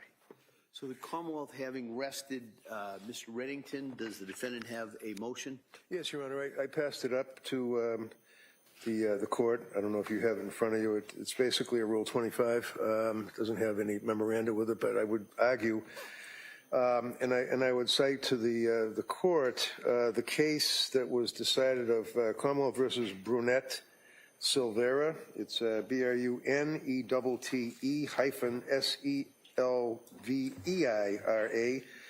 It was decided towards the end of May of 26 by the appeals court in Massachusetts. It was a case out of the Boston Municipal Court where defendant was charged with assault and battery on a police officer. The evidence was presented that the defendant was acting erratically and that there was an awful lot of evidence that indicated that, brought out on cross-examination from witnesses, that the defendant was suffering from some type of a mental illness. Based on that evidence being presented, the government rested their case, just as they've done here. My suggestion to the court is that the evidence that's been presented on this case against Ms. Clancy I would suggest does not rise to the level under Rule 25 where even if you take the Lattimore standard and determine that the evidence would be decided in the light most favorable to the government at this stage of the case, I think the Brunette-Silvera case places, as they describe it, a negative obligation to prove a negative as part of their case in chief on the government. I suggest to Your Honor that the evidence that has been presented in this case is overwhelming, that this young woman was clearly and unequivocally suffering from a mental disease or defect, that it was occupying her waking hours, her life, that she considered all of her avenues. She attempted to go to these health care providers, using the term loosely, that she went to these people. She had medication after medication after medication. She was obviously acting, I suggest to the court, in a state that was observed by witnesses that, in fact, that she was suffering from mental disease or defect, and then ultimately this horrific incident. So under that Brunette-Silvera case, there's no evidence, I suggest, from the government that would rebut the fact that there is evidence of lack of criminal responsibility. So under Brunette-Silvera and the cases that were cited in that opinion, respectfully, I would suggest that a required finding of not guilty should be entered on the case. I also would argue to the court that I think that under the Brunette-Silvera standard and the evidence that Your Honor has before you, that the matter should be reduced down, if you will, from premeditated malice of forethought, cruelty, and atrocity to second degree. I'm not arguing at this stage Commonwealth versus Gray or any of its progeny as to manslaughter, but I think the court, certainly in its wise exercise of discretion, has the ability and the right to reduce the charge to second-degree murder or enter a required finding. All right, counsel, thank you. Commonwealth. Thank you, Your Honor. The case that defense counsel cited, there was a presentation of the Commonwealth's evidence. Commonwealth rested. Defense called an expert who said that the defendant was not criminally responsible, and the Commonwealth relied on a cross-examination of that witness and did not call any further witnesses. So the motion was filed for a required finding at the close of all of the evidence, which is what's required under Commonwealth versus Lawson, which Brunette-Silva cites and is still good law. An SJC case, 475 Mass 806 from 2016, in which the court says that a motion for a required finding of not guilty by reason of lack of criminal responsibility may only be brought at the close of all of the evidence, not at the close of the Commonwealth's case. In this case, as you're aware, defense plans on presenting experts who testify that the defendant was not criminally responsible, and then the Commonwealth will have a rebuttal case with their own experts. So I think the time and place for the motion would be at the close of all of the evidence and not now. All right. Well, I had an opportunity to take a look at Brunette-Silvera. So based on that and based on the standard as described that I have to apply at this point, I'm going to deny the defendant's motion. I don't think I have to object, but I will. All right. As we say, duly noted. Yes, thank you, Judge. Your Honor, could I inquire? Emily Thorndike is here and has been here. I'm just wondering, is the government ready for us to do the voir dire to see if she can testify? Because she is self-employed, she has patients and has canceled them day after day. I'm just inquiring if we're ready to go on that. All right, so the question I think that we had put this over was in large part because of the records from McLean's. Do we know if those are in? been inquiring with Madam Clerk if there's been any status from the clerk's office, and I've told they haven't received anything. We have a call over to McLean. They've acknowledged the receipt. They were waiting for a call back from somebody at the office. They thought that the records were produced on Friday, but clearly that wasn't the case. So we have a call. We're waiting for a return call. I've provided people in my office the Madam Clerk's email address to get it expedited as quick as possible. So we are working to try to resolve the issue, and the hospital has acknowledged they received the subpoena. We just don't have a response yet. And I would just also remind that we discussed this last week and talked about doing this tomorrow on Tuesday in order to get those records and have time for everybody to get them and review them so that a proper examination of the witness can be done in a voir dire. So, All right. Well, let's do this. Let's do this before we start going at each other. We're gonna see if the records come in. All right. The records come in, then we got to determine how long it takes for people to review it and get ready. So if we can do that this afternoon, great. All right. If we can't, I'll hear from the parties as to why we can't. We may have to do it tomorrow. But if we can do that today, I do understand that witness has been here a number of days. But at this point, it's a question of the records coming in, which really is out of both parties' hands. So if the records are in, the parties can get ready. We'll do that voir dire. If not, we may have to do that tomorrow. Okay? All right. Understood. Ms. Reddington? Ready? Ready for the jury, Judge? Yeah.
All rise, please. Jurors entering.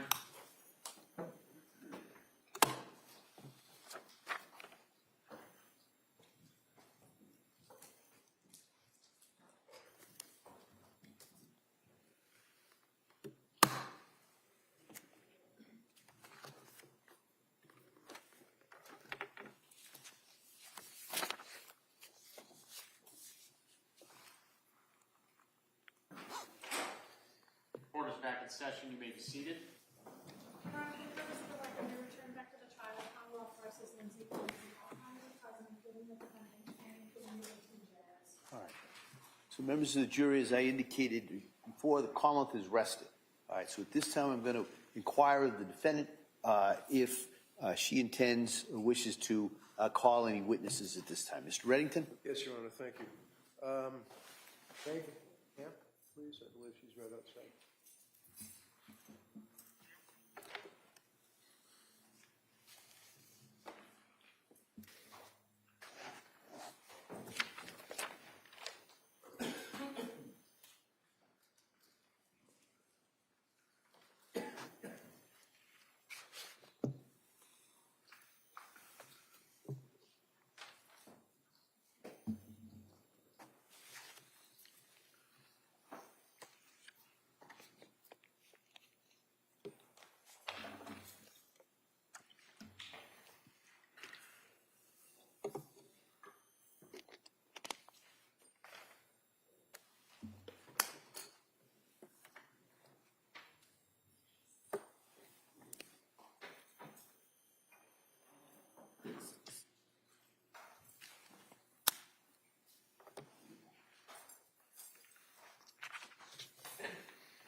raise your right hand. Do you solemnly swear that the testimony and the evidence you shall give to the court and the jury in the matter now pending between the Commonwealth and the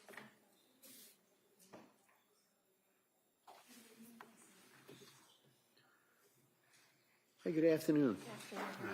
I'm going to ask you if you could keep your voice up and speak into that microphone. Okay? Thank you. I'm just going to say the same thing, so make sure that all the jurors way down here even can hear you, okay? Okay. Tell us your name, This is Margaret Hamp, and what town do you live in? Stoneham. And what do you do for work? I'm a labor and delivery nurse Where? at Mass General. And how long have you been working as a labor and delivery nurse? I started on our labor and delivery unit in 2012. Okay, so about, what, 24 years? No. I started for the obstetrics department in 2006. Okay, so 20 years you've been working for Mass General between obstetrics and labor and delivery, right? Correct. Do you know Lindsay? I do. How do you know her? I was working on the labor floor when Lindsay first started with us. So this would be the labor and delivery floor, and she started as a nurse, correct? Correct. You had already been working there? Correct. And she was about, what, 24 years old? Roughly. And came in as a young woman as a nurse, correct? Correct. Can you tell us, to your let me ask you this, how many years did you work with her? She started, I believe, in 2015, and I worked until 2002 when she went out with Callan. About 7 years or thereabouts. Did you know that she had a child, Cora? Yes. And did you know that she had a child, Dawson? Yes. And ultimately that she had a child, a baby that was born very, very recently, Callan.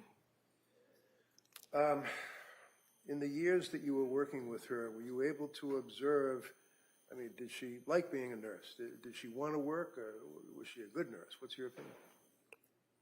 Lindsay loved being a nurse. She was really good at being a nurse. She was compassionate. She was kind. She was a patient advocate. She was the type of nurse that you wanted taking care of you or your loved one when you walked onto our unit.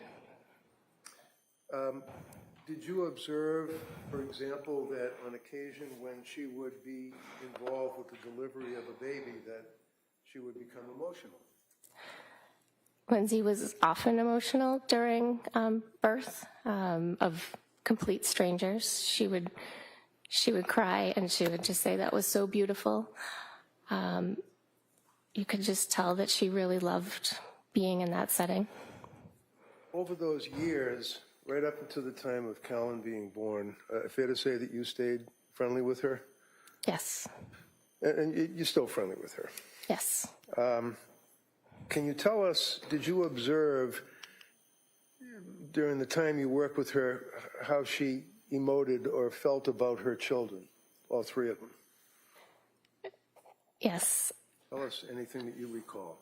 So Lindsay and I worked the night shift together, and often on the night shift you get to have an opportunity to really get to know your coworkers and celebrate things that are happening in their lives or support them with things that are not going so well. Lindsay asked a lot of questions of her coworkers about parenting. Simple things as she would poll the nursing staff about monogrammed lunch boxes, right down to sleeping habits. What questions do you ask a daycare provider to make sure that you're in the right place?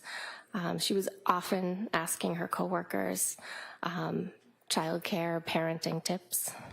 When she had Callan, after Callan was born in the late spring of 22, did you see her after the birth of Callan? I did not see her after the birth of Callan. Were you aware that she had taken a leave of absence from Mass General? Yes. Did you stay in touch with her by phone or text? I briefly kept in touch through text. After Callan was born, I reached out to her and I asked her for her address and how she was doing so I could send her a gift. And then a few months later, she circled back to me to thank me for the gift that I had sent her. Do you recall an incident on one occasion where she was looking or monitoring one of the children and the child was crying and you observed what happened after that? Yes. Tell us about that. Lindsay often checked in on her kids while they were sleeping at night. Again, we worked the night shift, and she had the ability to look at her phone and see what Cora or Callan were doing in their cribs, and she shared that with a lot of us. There was one particular night that Cora was crying. She was probably about 6 months old, and Lindsay never let Cora cry. She wasn't at that point in parenting, and she was very communicative about that. And Cora was crying on the monitor. It was the middle of the night, and maybe after 10 minutes, she started to call Pat, and he wasn't answering. And she got really worried that Cora was crying, but now Pat wasn't answering his phone. So in the middle of the night, she called the police to do a wellness check on her family. Okay. And while you were working the night shift, is that pretty much what you both worked together all those years? Yes. Would that be through the pandemic as well? Yes. Would you say that that was quite a bonding experience, being in labor delivery up close and personal with patients during the pandemic at night? Of course, it was a very challenging time as a healthcare provider. Thank you very much. You can inquire. All right, Como? Good morning. Good morning. So the incident that you just told us about where Ms. Clancy was watching the monitor overnight, you were aware that the police responded and everything was fine, right? Yes. And you worked with her through 2022 when she went out with Levon Callan? Correct. And you never visited their house after Callan was born, did you? No. You don't know what was going on in her life, did you? No. And she didn't share any of her struggles with you via text or in any other capacity, did she? No. And as a labor and delivery nurse, and having been trained in labor and delivery, and you said you worked obstetrics before, correct? Correct. Is it fair to say that you often have patients that come to you in both those areas that have some mental illness or are on psychiatric medications, right? Sometimes. And working labor and delivery, you have some training on how to handle patients that are on certain types of medications, right? Limited training, yes. Well, it affects how you're going to go through a birth plan or do a delivery if a person is on some sort of long-term medication, right? Right. And so you're aware that Zoloft is something that's deemed safe for pregnant moms and breastfeeding moms? Yes. And you've had patients that have dealt with bipolar issues before?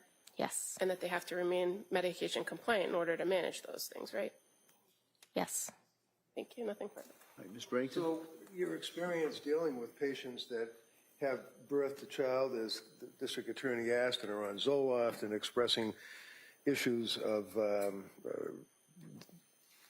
being a parent, were you aware of any incidents where Lindsay was with you and a woman did in fact express concern that she wanted to hurt herself or her child? There was a particular patient that Lindsay was on staff when this patient arrived. It was a patient that arrived to the unit that had plans to harm herself while she was pregnant. And we had a conversation. Lindsay was brand new. It was the summer that she had just started. And we had a conversation about mental health in pregnancy and postpartum. And I asked her if she had ever heard of the Andrea Yates case, and she hadn't. And I explained that to her, and she cried. And she said, how could a mother hurt her children? Thank you. All set. Thank you. Como? No. All right, let me sit down, thank you.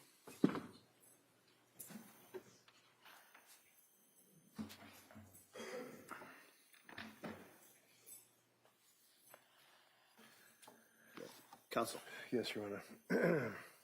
Ms. Orska, please. Orska, O-S-E-G-A.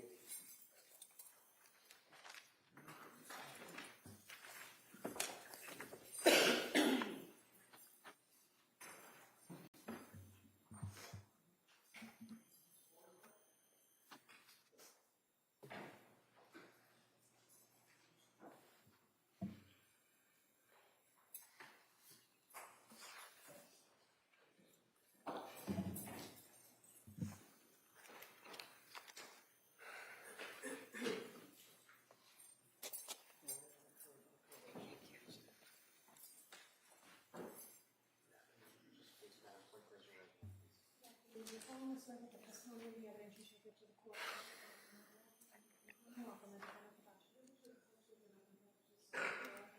Thank you. You may take a seat. Hey, good afternoon. Hi, good afternoon. I'm going to ask you, speak into that microphone, keep your voice up, okay? Okay. Great, thank you. Counsel. Thank you, Judge. Good afternoon. Tell us your name, please, and spell it. It's Allison Ozga, Allison. Last name is Ozga. You know Lindsay? I do. How you know her? Lindsay is my sister.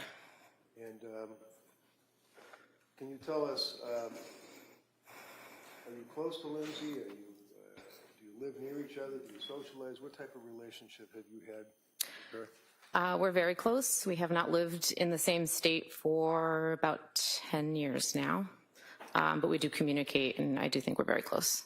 And do you text with her on a regular basis? Yes, And you talk on the phone, do you? occasionally. Directing your attention to the fall of, well, actually heading into like Thanksgiving and Christmas of 2022. Do you remember that time frame? Yes. And did you have occasion to see your sister during that period of time? Yes. And let's direct our attention to, let's say, Thanksgiving 2022.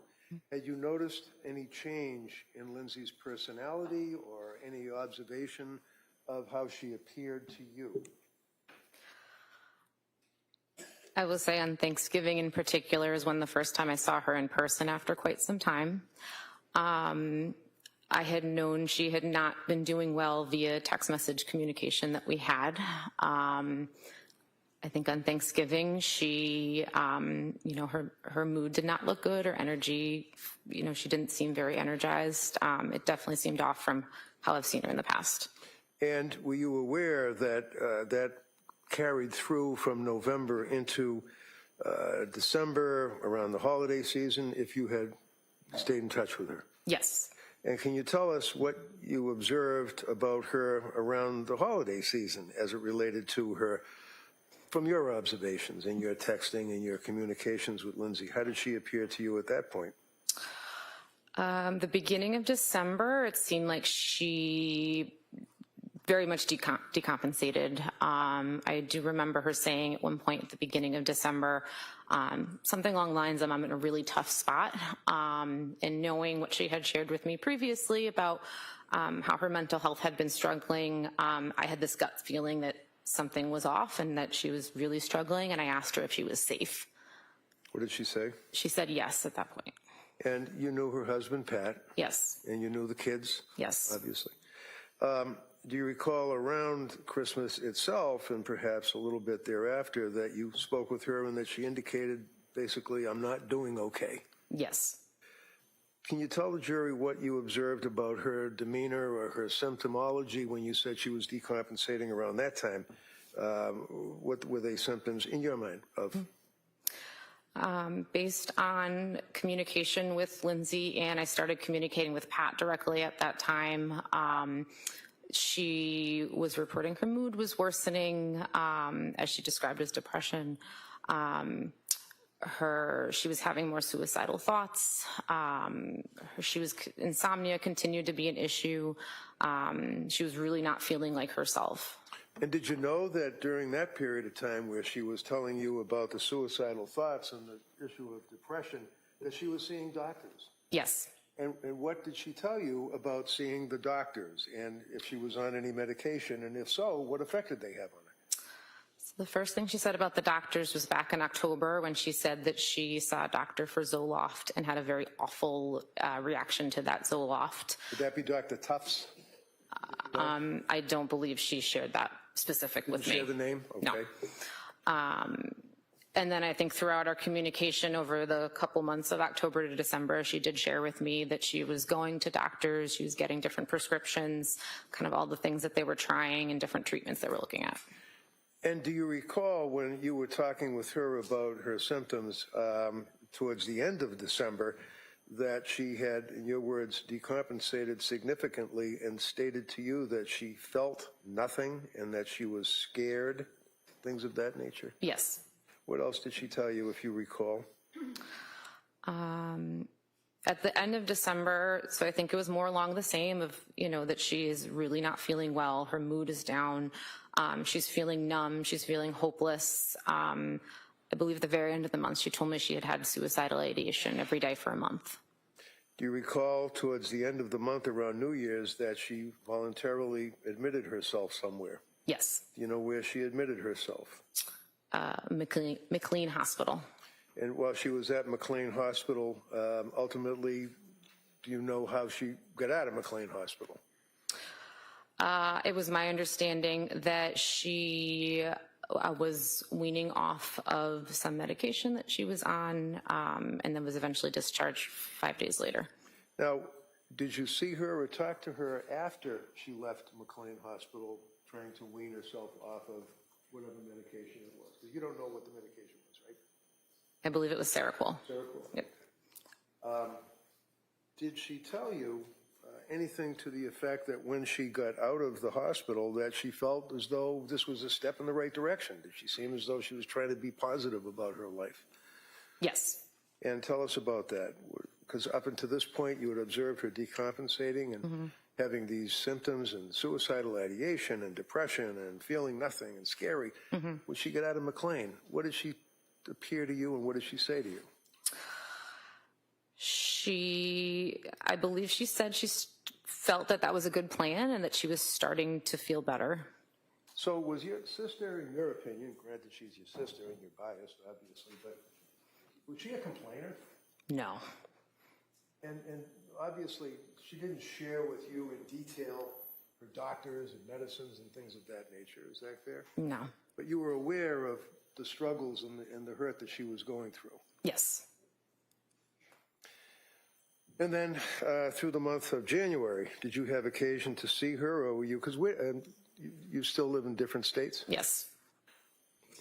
Yes, I did have an occasion to see her in January. When? We went to Cora's birthday party. And that was at the trampoline park? Yes. How did she appear at that? I think she looked like she was going through the motions of putting together a birthday party for her daughter, but she looked tired. She looked like she was still struggling. So there was a difference in your observation of what you had known your sister to have as a personality? Yes. And then, of course, the horrible day, were you aware, or did somebody call you and tell you that the children had been killed? Yes. One of them still survived and ultimately passed. Yes. And do you recall who told you that? Yes. Who was that? My mother. And as a result of getting the call from your mother, what did you do? I jumped in a car, packed a bag, and I sped up to South Shore Hospital, which is where I was told she was. Did you see her in South Shore Hospital? No.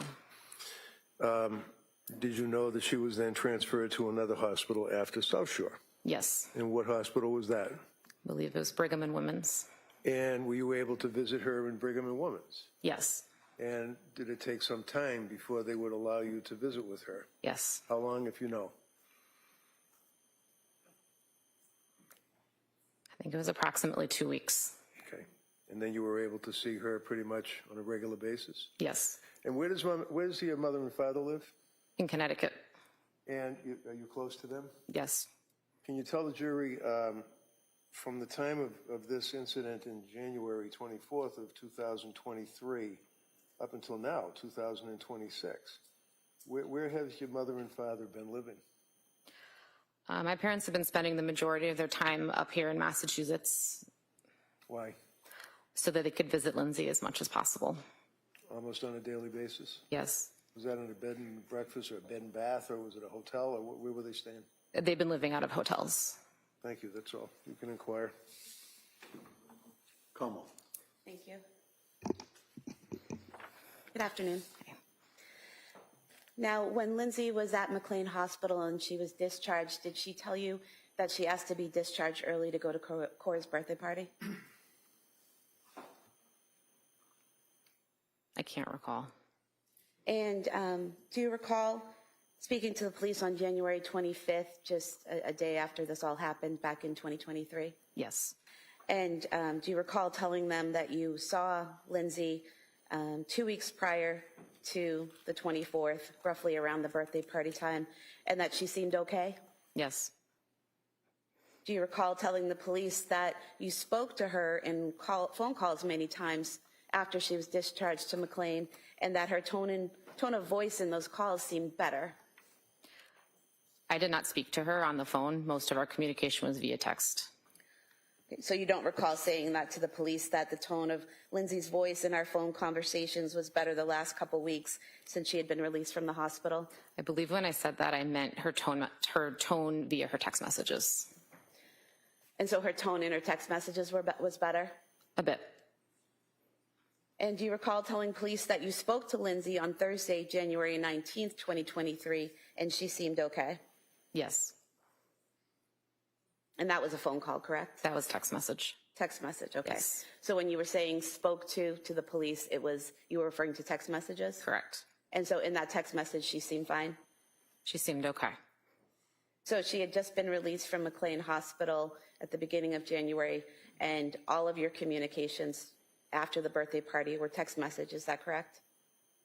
I think the date's wrong. I believe so, yes. And just so we make sure we have the date correct, after she was discharged from McLean in January of 2023, up until January 24th, 2023, all of your communications were via text. Yes. Did you visit her at her home that month? No. You didn't reach out or call her at all, correct? I reached out and called, yes. I did not visit her at her home, no. When you called, did she respond? Did she answer the phone?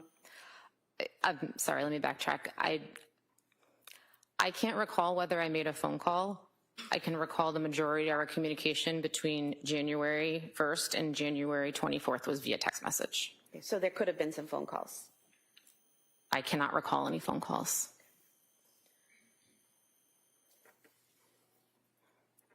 You are a licensed social worker, correct? Correct.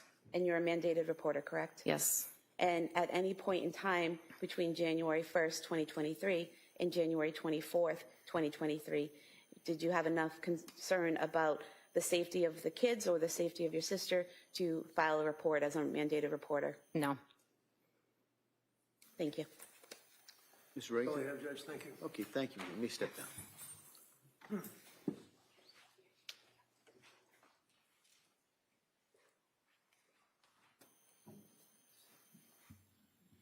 I would call Paula Musgrove, please.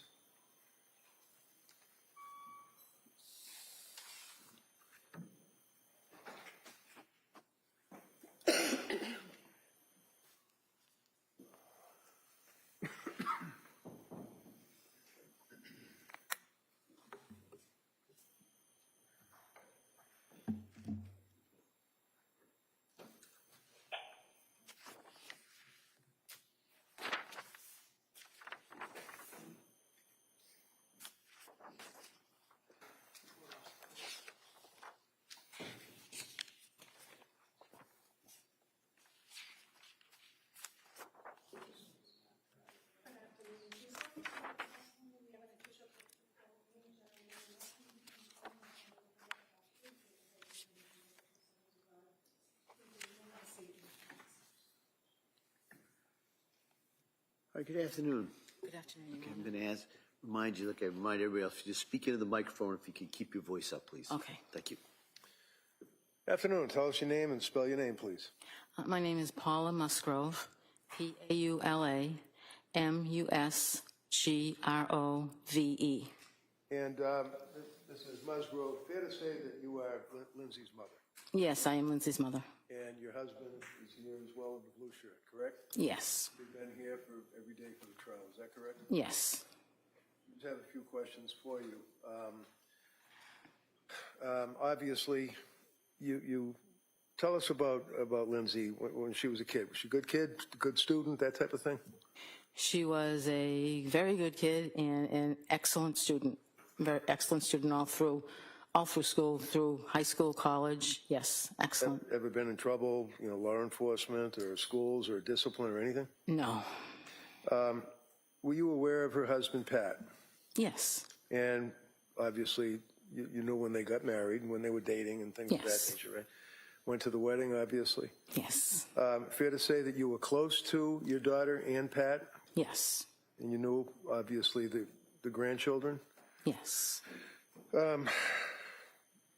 Tell the jury how you interacted and felt about your grandchildren. I loved my grandchildren with all my heart. And you never know what it's like to love a grandchild until you become a grandmother. And it was the most beautiful thing. I love them with all my heart.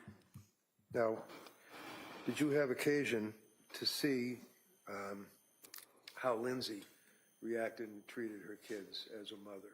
Yes. And granted that you're her mother, so you're obviously biased, tell the jury what observations you made of Lindsay as a mother through the years after Cora was born, and then Dawson, and then, of course, baby Callan. Lindsay was a very loving mother. She was dedicated to her children. She was a fun mother. She was always doing things for her kids. She always wanted to be a mother, have many children, and I felt it was the best thing that ever happened to her. And she would do anything for her children. She was just a loving mother. Now, in 2022, Callan was born, is that correct? Yes. Did you stay in touch with Lindsay and Pat during that period of time, the spring into the summer of 2022? Yes. And how often would you see them or talk to them, or what would you do? You go to cookouts, or would you have parties, or how would you socialize? Myself and my husband would travel from Connecticut to Duxbury at least 2 or 3 times a month, as well as them coming to Connecticut to visit us. And would you agree that in the summer, for example, of 2022, that Lindsay and Pat were active with the kids and were pretty happy? Very happy, yes. Did you observe in the summer of 22 any changes at that point in her personality and the way she was acting with her friends in society? In the summer, no. And they were having a fairly good summer. Yes. Did you notice at some point a change in Lindsay's demeanor? Yes. Tell the jury when that was. It was sometime probably around the 2nd week of October. What happened that you noticed? I noticed that she had become very anxious. She told me she was anxious about going back to work because Callan was having trouble taking a bottle and she didn't feel right about leaving him. And as a result of that, did she tell you that she was going to put off going back to work? Yes, she told me she was applying for an extension. Now, did you know at that point that she was going through any issues involving depression or anxiety or having any suicidal ideation or anything like that? At that point, no. At what point, if any, did you become aware that your daughter was suffering from this symptomology? In late October. And how did that come about? She sent me a text message. And do you recall when that was? Yes, that was on October 20th. Now, Your Honor, the government has introduced into evidence the entire of the phone dumps, if you will, and I think they put it on a disc, and it's probably thousands of pages, but I do have the text thread that deals with that time frame in October. I'd like to offer that so that it's apparent what I'm referring to rather than having to search through thousands of pages of a disc.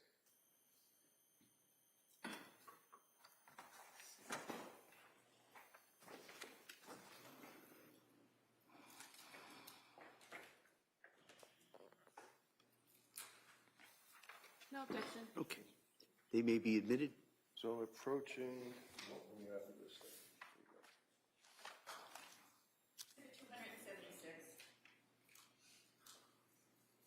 Now, the text message that you're referring to, would that be on October 20th of 2022? Yes, And do you have that on your phone right now? I do. Can you just pull that up for us? I can. Just give me a moment. Okay, I have it. Kelsey, do you have a copy maybe that she could look at? Oh, I have a copy. Yeah, that might be easier for the witness. So I'm going to approach you with this board and ask if this is a copy of the text that you're referring to. Yes, it is. Would you read that for the jury? Mom, will you please come up and stay with me for a bit? I'm really sick. Something is wrong. I had horrible insomnia all night, and I just don't know how I'm going to get through the day. I started taking the medicine my doctor prescribed for anxiety, and I think it's made things worse. It's just really scary, and I don't want to be alone. You want to write off of this? Objection. It's already in evidence. What do we mark it for identification? Is that text within the I'd rather have thrust? it in the board. Well, I know you would, but we already have the. They want a little thing. Can I just offer the board like No, we're going to mark that for identification. The text that is been referred and read to is within Exhibit 276, which was just offered. I'm sorry, which is what? I think it was within Exhibit 276, which was within that thread that you just offered. Okay, so I will then, that would be 276, so that will be over here. As a result of receiving that text, did you then come up to? Hold on a second. Exhibit W for identification. Yeah, okay. Oh, thank you. All right, thank you. So as a result of that, did you come up to Duxbury? Yes, same day. And tell us about that. What happened that day at the end of October? Lindsay had been, I believe she went to the emergency room that day, and she had come home. She was feeling a bit better. She told me that she couldn't sleep. She was very anxious, and she was afraid. And how long did you stay with her? At that point, Yes. I believe at that point I stayed for about a week. And was your husband with you? He came later. He didn't come directly with me then because he was still working, so he came later. I never asked. What did you do for work?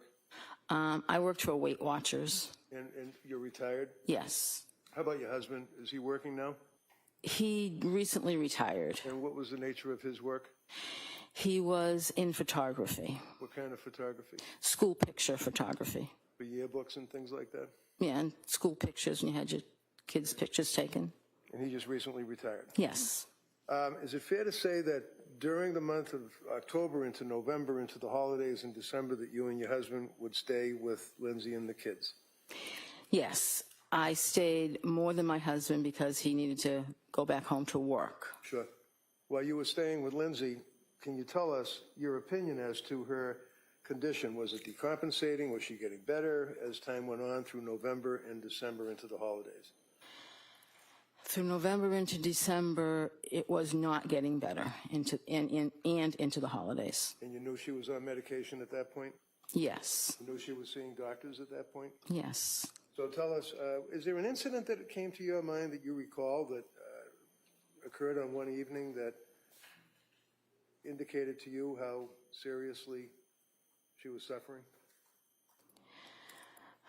There were many. One particular evening that was disturbing to me was that, she was afraid. She was afraid to be alone. And she actually asked if she could sleep with me. When was that? That was late November, early December. And did she indeed sleep with you on that occasion? She did. Continuing on through the holidays, did you guys get together for the holidays, Christmas or Thanksgiving, if you recall? Yes. I was down there probably most of December through Christmas Eve, and then I left on Christmas Eve to come home to see my other daughter and her family, and then Lindsay actually came to my house later the day on Christmas Day. Was she with Pat? Yes. Okay, and the kids? Yes. During that period, of time did you make further observation as time went into January? Oh, back it up. At some point, she voluntarily went into McLean Hospital? Yes, You knew that? yes. How did you know that? I was there. What do you mean you were there? I was at Lindsay's house staying with them. You take care of the kids? Yes, And it's fair to say that Pat's parents, mom and dad, also stepped up, taking care of the kids, helping out during this period of time? they were there, I guess, when we weren't there. I didn't really see them, but Right, because you guys would be different time frames. right. But you all were pulling together as a family, is that Right. correct? January, leading up to January 24th, do you recall, and can you tell the jurors what, if any, observations you made of Lindsay and her condition? Lindsay had lost a lot of weight. She had become, during this whole time, paranoid about different things that really she shouldn't have, really weren't logical to become paranoid about. She would mention that this wasn't her mind. She would say to me, this isn't me. I've never been like this before. And I would agree because she wasn't. She was attempting to go through the motions of her day, take care of the kids as best she could. She didn't want to drive. So at times when Pat didn't go pick the kids up at school, I would drive Lindsay to pick the kids up at school because she was afraid to drive. Did she express to you concern that in this time frame that people at the school, teachers and other people would be able to know what she was thinking and would think that she wasn't a good mother because she was sick? Yes, she said, the school knows something's going on because I'm not driving my car. They see that I'm not driving my car to pick the kids up. Do you recall the end of January that she made a statement to you about the medication, in her opinion, what it was doing to her mind? Yes. What did she say?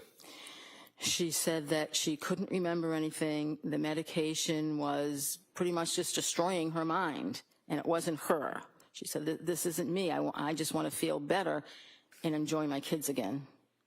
Now, I know that this is difficult. In December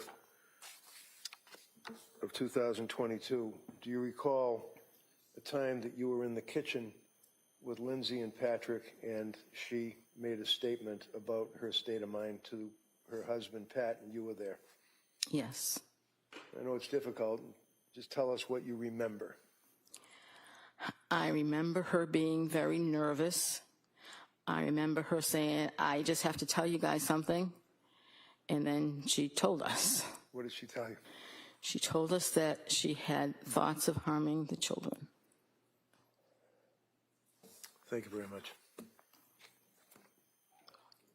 Why don't we take the afternoon recess at this time? We'll come back for cross-examination. All right. So, ma'am, you can step down. Thank you.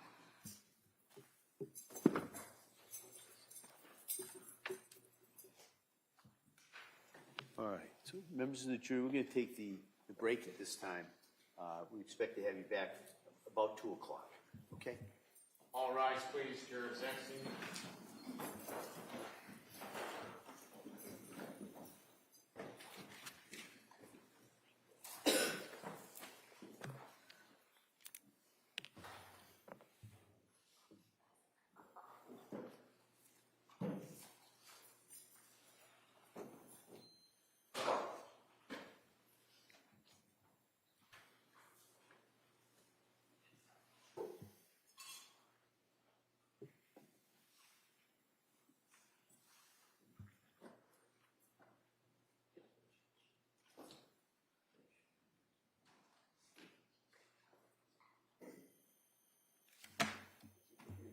All right. Counsel, can I see you just for a second, just kind of time-wise?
court is back in session. You may be seated.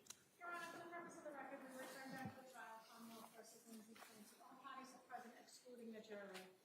All right, before we proceed with this, could I just see counsel briefly sidebar?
All right, so we ready for the jury?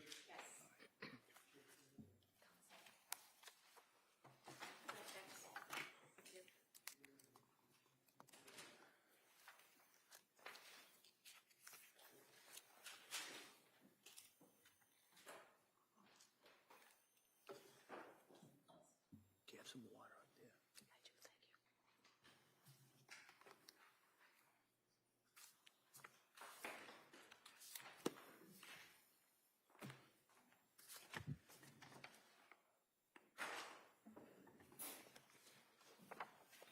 Court, all rise, please. Jurors.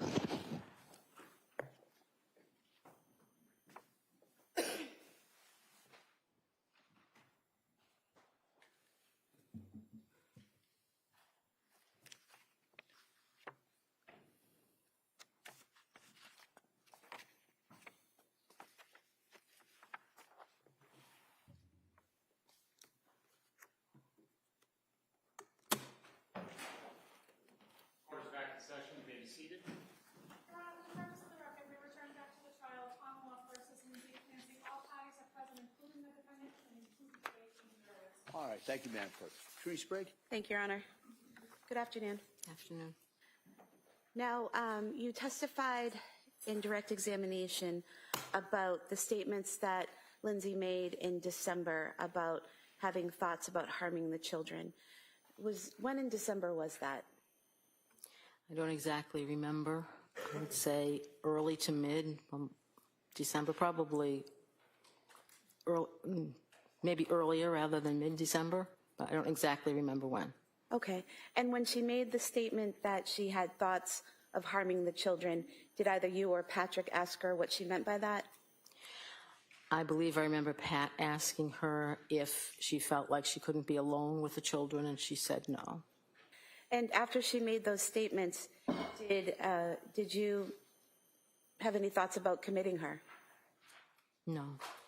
Did you have any thoughts about having her come stay with you in Connecticut away from the children?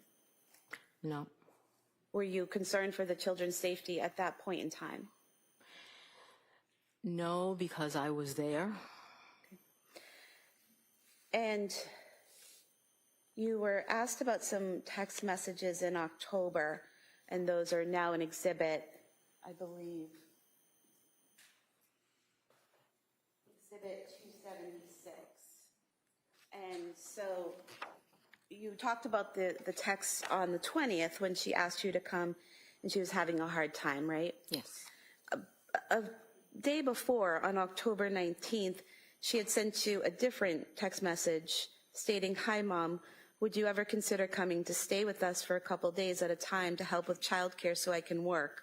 And talking to a therapist and doing a lot of thinking, I actually think going to work will help me, but it's really hard with nurses' hours to get childcare that we need. I'm thinking if you could come like Sunday to mid-Tuesday, it'd be really helpful. Just a thought. Do you remember that text the day before? Yes. And did you agree in a text message that you said I can come and help out? Yes. And then after that next day is when she said she was having trouble and wanted you there then, and you went that day, correct? But you said you were there for about a week, but there's a text on October 20th that's not included in this exhibit, where on October 24th at 2:36 p.m., you send a text to her saying, "How are things today?" And she responds, "Good." You remember that? Yes. So were you already home at that point when you were asking her how she was doing on the 24th? I must have been home at that point. I honestly don't remember. I was back and forth so many times. So the time frames are really jumbled in my head as far as how long I stayed any particular time. And so you would go and help out when they asked you to, and then you would go home when things were calmed down a little bit. Is that right? Not exactly right. No? And she did say on the 24th that she was doing good that day, correct? I don't recall, but if that's what the text says, then. Here you go, if you can look at it. Yeah.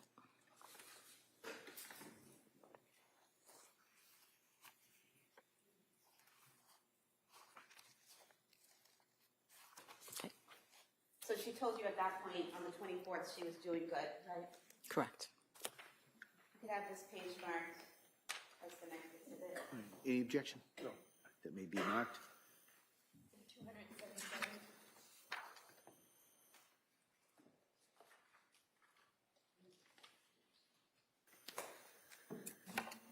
Now, you talked about a time when you went to her home and you actually ended up sleeping with her because she didn't want to be alone. Was that October 20th visit? No. When was that? That was, I can't exactly remember when. I'm going to say probably sometime in November, the latter part of November, maybe the early part of December. Did she tell you why she was afraid to be alone? She just said she was afraid to be alone. And one reason I believe she said she didn't know if she was going to be able to sleep, but mainly she was afraid to be alone. And at that point in time, did you consider having her committed to a psychiatric facility? No. And did you feel the need to call 911 that day or get her immediate assistance? No. You mentioned that in January you saw her and she lost weight. She seemed paranoid about things, seemed to be going through the motions of each day. How often did you see her in January of 2023? In January, I can't exactly remember how many times I saw her. We were, again, back and forth. So we have Exhibit 238, which have all of your text messages with Lindsay in January of 2023. And I just want to go through some of them with you.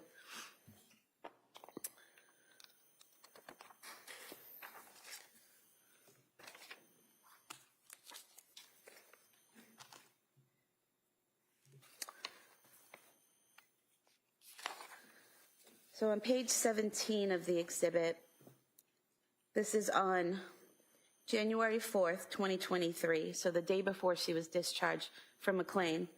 And she sent you a text stating, "Think I'm coming home tomorrow evening, !" I talked to the doctor and I made up a follow-up appointment with my other psychiatrist besides Rebecca for Friday morning. So she said she'd be okay with me leaving Thursday around 5. Do you remember getting those messages? Yep. And were you staying at the home helping out with the kids at that point? Yes. And did you go to Cora's birthday party on the 7th? I did not. It was a children's party. I stayed home with Callan. Okay.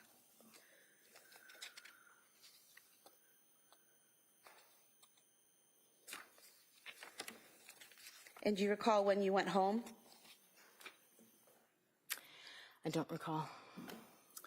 I'm looking at page 28, and there's a text from Lindsay on January 7th, 2023 at 7:02 p.m. to you where it says, make it home okay, and you said, yep. Does that make sense that you would have gone home on the 7th after the birthday party? Yes, if that's what the text says, yes. And then on page 29, we have text messages between yourself and Lindsay on January 8th, where you ask how things are going today, and she says, good, going to the Science Museum. You say, great, that will be fun, sleep good last night, and she said, I actually did, with less Ativan, so that was good. Do you remember that? I don't recall the exact text messages. Do you recall her texting you about going to the Science Museum? No, I don't recall that. Do you think looking at them might help? Sure. I'm going to show you page 29 and then page 30.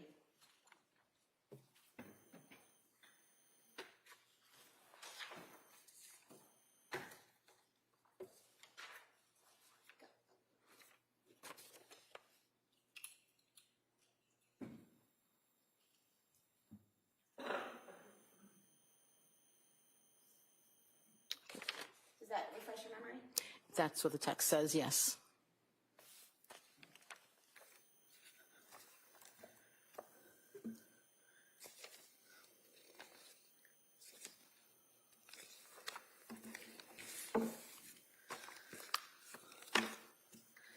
And then on page 34, you ask how the museum was today, and Lindsay sent you some photographs and said it was fun, the kids really liked it. Do you remember that? I don't really recall the Museum of Science experience or text, but if they're there in the text messages, then they were sent, yes. Okay. Then on page 39, this is January 10th. You say at 9:48 a.m., good morning, how are you doing today? And Lindsay responded, good, at the gym with the kids. You said, nice, still sleeping good. And she responded, pretty good, yeah, not perfect, but enough. And you said, are you feeling any better during the day? And she said, so far, a little bit. They said a week off the Seroquel should make more of a difference, so a couple more days till that, but I do think it's helping being off. And you responded, okay, a little at a time. Do you remember that conversation? So I don't recall the exact conversation. I think I probably texted back and forth to Lindsay almost daily during that time. So I don't remember the specific text messages, but I would say if they're there, then that's what we sent back to each other. Okay.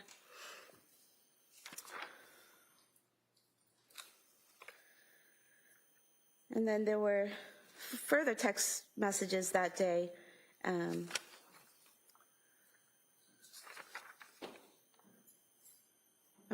Where you say, how was your day later on in the day? And she said it was good, played with the kids a lot, were able to go outside, Kingsbury Club and gymnastics, kept them busy, and me too. So do you remember her talking to you during that time about going to gymnastics and going to the Kingsbury Club and things like that with the children? I don't remember the specific text, but I do remember her doing things with the children, yes.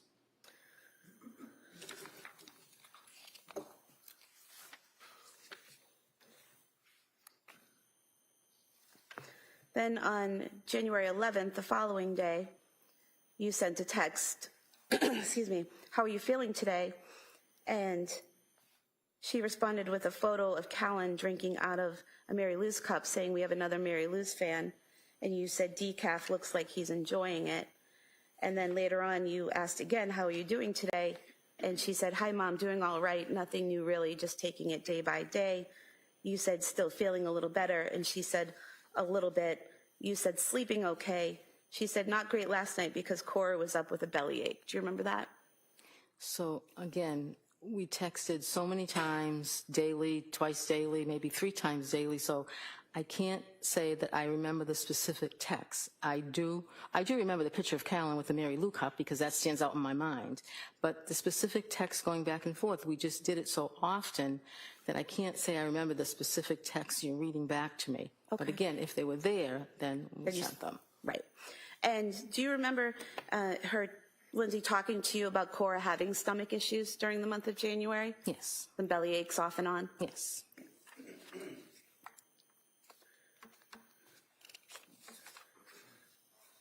And then January 13th, again, you're checking in with her. Hi, Lindsay, how are you today? She said, hi, Mom, pretty good today. How about you? And you asked about the little ones, and she said, all good, went to the gym this morning, just hanging out, and now they have no school today. And then the following day, again, you're checking in. Hi, Lindsay, how's your Saturday going? She said, hi, Mom, it's going well, just hanging out. It's yucky here. So these are like daily check-ins that you're doing, checking in on her, seeing if she's okay, seeing if she's feeling better, seeing if she's sleeping well, things like that, right? Yes. You also ask her that day on the 14th, do you feel any different since being off the Seroquel? She says, not as much as I was hoping, going to talk to my psychiatrist about it on Monday. You say, but some. She says a little, but I still don't feel like you, but then she corrects it to me. And you ask her if she's going to be able to get outside with the kids today, and she said she's going to try. So similar conversations to that where you're talking about medication and how she's doing on the medication? Yes, I get. Then the following day, on the 15th of January, you say, good morning, is it a good morning for you today? She says, good morning, it's pretty good going to an indoor water park. And she tells you that it's at the Cape Cotter. Do you remember them going to the Cape Cotter water park? I do remember them going there, yes. And then the following day, on the 16th, you actually texted her, how was the water park yesterday? She said it was fun, Cora and Dawson enjoyed. Callan didn't know what to think of it, but any pics, because we had to keeping track of them in the water and stuff, and it was busy, but it was a good time. Does that sound familiar, that they had a good time that day? And you asked her that day if she had anything planned, and she said Pat took Cora skiing, so she was hanging with the boys. Do you remember that? Not specifically, I don't remember that text. She, that same day, sent you some photographs of Dawson doing a drawing of a firefighter and Callan. Do you remember receiving those? I do remember the pictures, yes.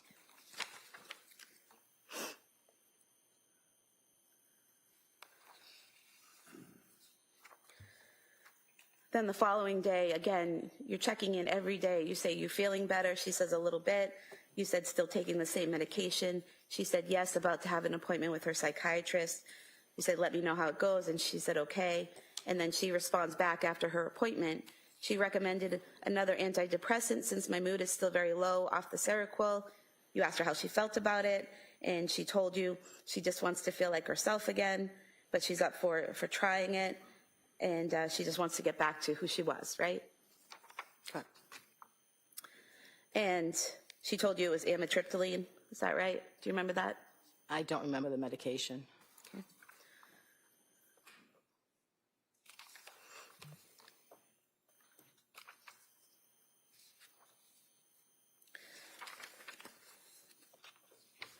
Then on the 18th, January 18th, again, you're reaching out, and she says, hi, Mom, I'm doing all right. How about you?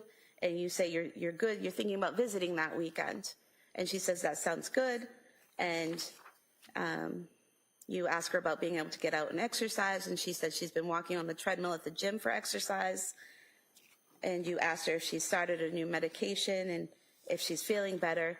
And she says, feel okay, just not great. I did start it 2 nights ago. You said, is that the one that takes a while to feel the effects? She said, yep, weeks.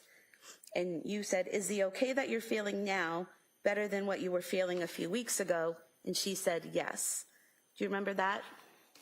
Again, I don't remember the specific text, just remember texting back and forth daily about how she's feeling, about, what's different medication-wise, but I can't say I remember that specific text that you're reading me. But again, if they're there, then they were done by us. Right.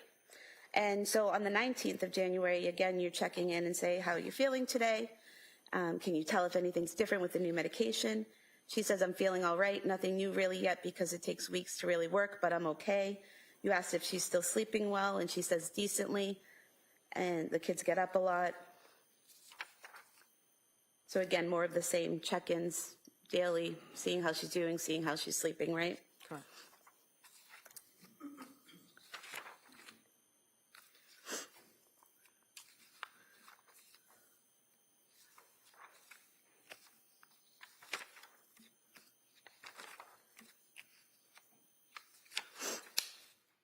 And then on the 20th, you reach out, is it pizza and movie night? She says just pizza and playing. And you tell her you're leaving at 9, bringing dessert for the kids. And she says, sounds great. So you're talking about your visit that weekend. Is that right? Yes.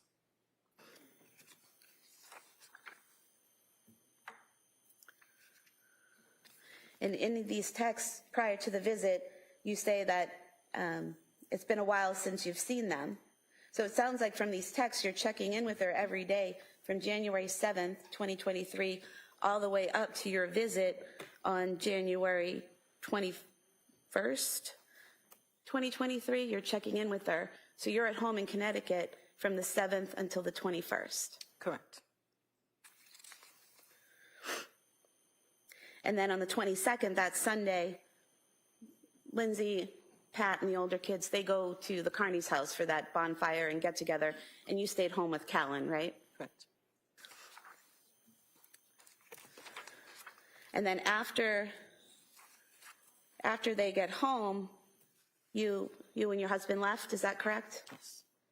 And on the way home, you texted on January 22nd, 2023 at 7:55 p.m., enjoyed seeing everyone this weekend. Nice to see you doing better.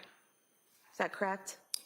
If that's what that says, yes, that's correct. I don't exactly remember the text, but yes, if that's what it says, yes. So from your text, not saying she was doing great, but she was doing better than she was, according to your text, or appeared to be. The text from me was meant to encourage her because I didn't think it did any good to discourage her. So the text was meant not necessarily what I actually observed that weekend, but it was meant to encourage her because I was encouraging her to do things with the kids to kind of try to get back to normal. So it's not necessarily a representation of exactly what I observed that weekend. But that weekend, she was able to go to a friend's house with the older kids and Pat and spend a few hours there, correct? Correct. And she was able to do activities and hang out with you and your husband. There's a photograph and evidence of the two of you sitting on the couch smiling and hanging out together. So you were able to interact with her, correct? Correct. The photograph was taken by Cora because Cora wanted to use my phone and take her picture. So Lindsay and I were going to put a smile on our face and let Cora take a picture. Yes, but again, there was other observations I made that weekend, but it was not, I didn't think it was in Lindsay's best interest to discourage her or point out those because she was making every attempt to feel better and to do things to make herself feel better. So as a mother, I was encouraging her. Well, you didn't say, I hope you feel better, or you're going to get there, or you're doing it. You actually said, nice to see you doing better, correct? That's what you wrote? Those were my encouraging words, yes. And from January 7th up through January 22nd, Lindsay repeatedly told you she was doing okay, she was feeling a little bit better. Not completely better, not 100%, but she kept telling you, I feel a little bit better, I feel a little bit better. You even asked her, is the better you're feeling now better than a few weeks ago? And she said yes, correct? That's correct without my observation of her. And what she was responding to you in text, correct? Correct.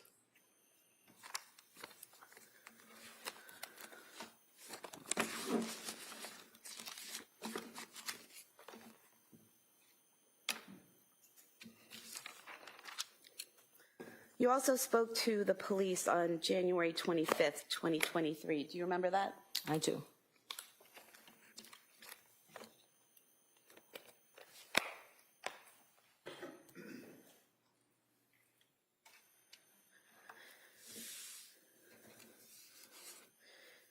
Do you remember telling the police that Lindsay seemed to be improving since leaving McLean? I do not recall. I remember speaking to the police. I had just found out what had happened, and I was pretty much in shock. So anything I remember, honestly, I remember 2 things I told the police. Anything else that you have there, I must have said, but I don't recall them. I've been going through my mind. I can honestly recall 2 things I told the police during that interview. I was pretty much in shock. Okay, so do you remember telling them that she seemed brighter lately? I don't recall. Okay. Thank you. All right, Mr. Reddington?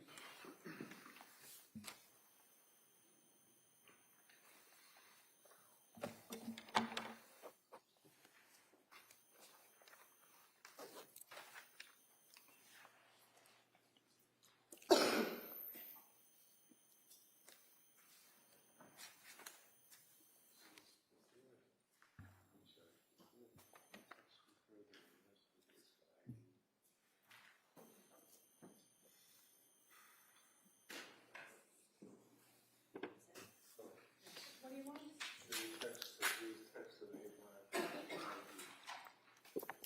Oh, you mean the ones that you didn't mark? Yes. Oh, this is one. Oh, that was it.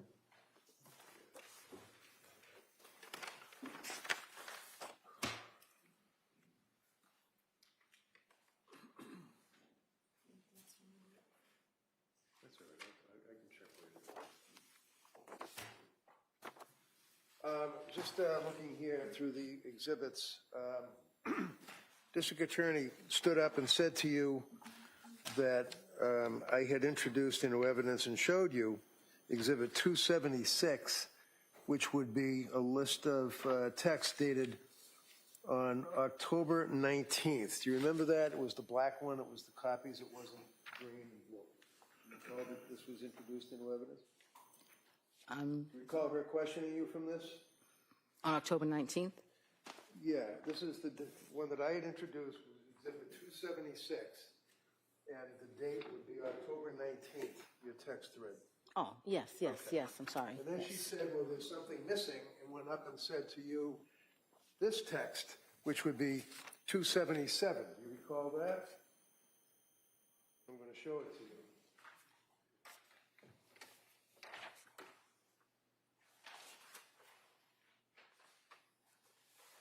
Yes. Okay. So what I had introduced was a text thread from October 19th up through and including October 20th. Is that fair to say? Right there? Yes. Okay. And the reason I introduced this is because we had introduced earlier, like a whole lot of pages text. And I wanted to focus on the text thread where she said, Mommy, can you stay? Objection. Sustained. So when the district attorney suggested that there's something missing, like I left it out or something, is it fair to say that Exhibit 277 is a totally different date? Look at the date. What is the date that the DA is talking about? You see it on there? 10/23. 10/23. It has nothing to do with the text thread that I introduced, right? It's a day or 2 after that, right? Right. If you know. Yes.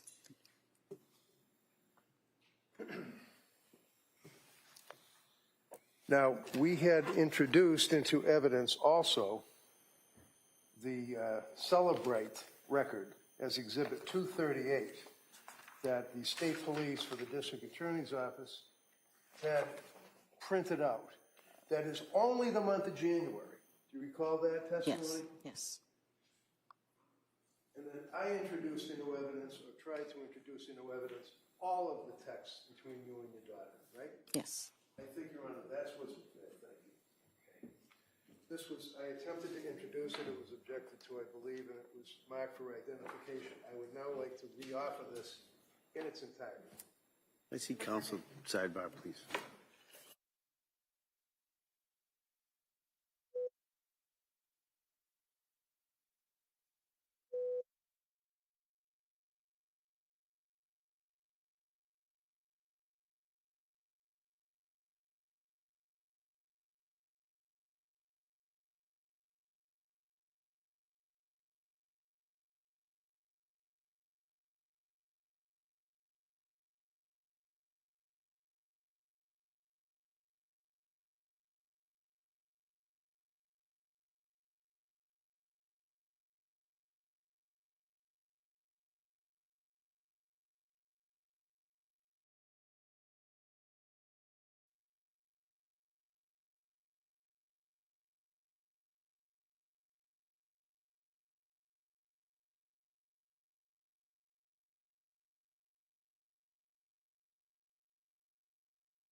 Thank you very much. That's all I have.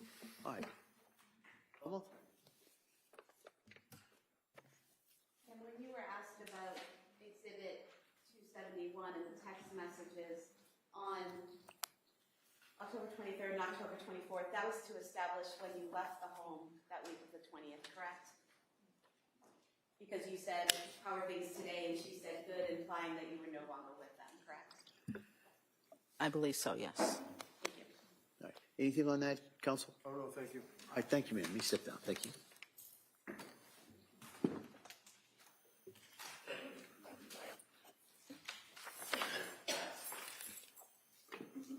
All right, defendant? Yes. I call Dr. Welcome.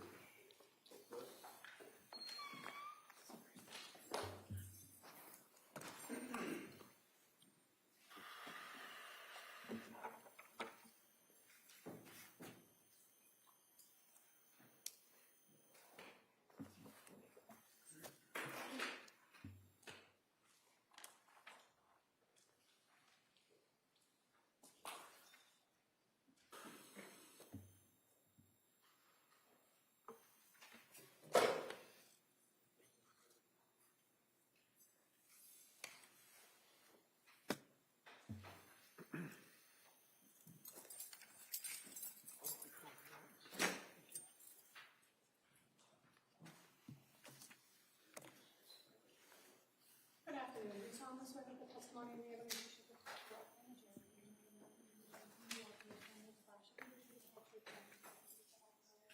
Thank you, sir. You can have a seat. All right, good afternoon. All right, Mr. Rankin, why don't you hold off? I'm going to give an instruction. Oh, sure. At this point. Yep. So, members of the jury, I just want to give you an instruction. It's one I probably should have given a little bit earlier in the trial as well. It's going to apply to this witness. It applies to a number of witnesses who testified earlier, and it's going to apply to a number of witnesses who testify after. And it's in regards to expert witnesses. All right. So, generally, in cases that are tried in our courts, witnesses may testify only to facts that are within their own personal knowledge. Right? That's things that they've personally seen, heard, or felt. However, in a variety of cases, issues arise that are beyond the experiences of laypersons.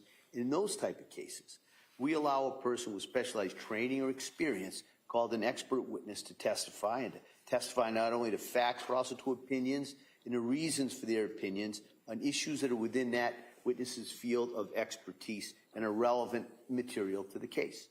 Because a particular witness has specialized training and experience in their field, does not put that witness on a higher level than any other witness, and you are to treat the so-called expert witness just like you would treat any other witness.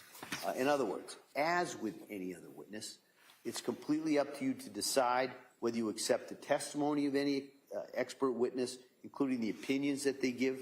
It's also entirely up to you to decide whether you accept the facts that are relied on by the expert, and to decide what conclusions, if any, you draw from the witness's testimony. You're free to reject the testimony and opinion of such a witness in whole or in part if you determine that the opinion is not based on sufficient education or experience, that the testimony of the witness is motivated by some bias or interest in the case. You must keep firmly in mind that you alone decide what the facts are.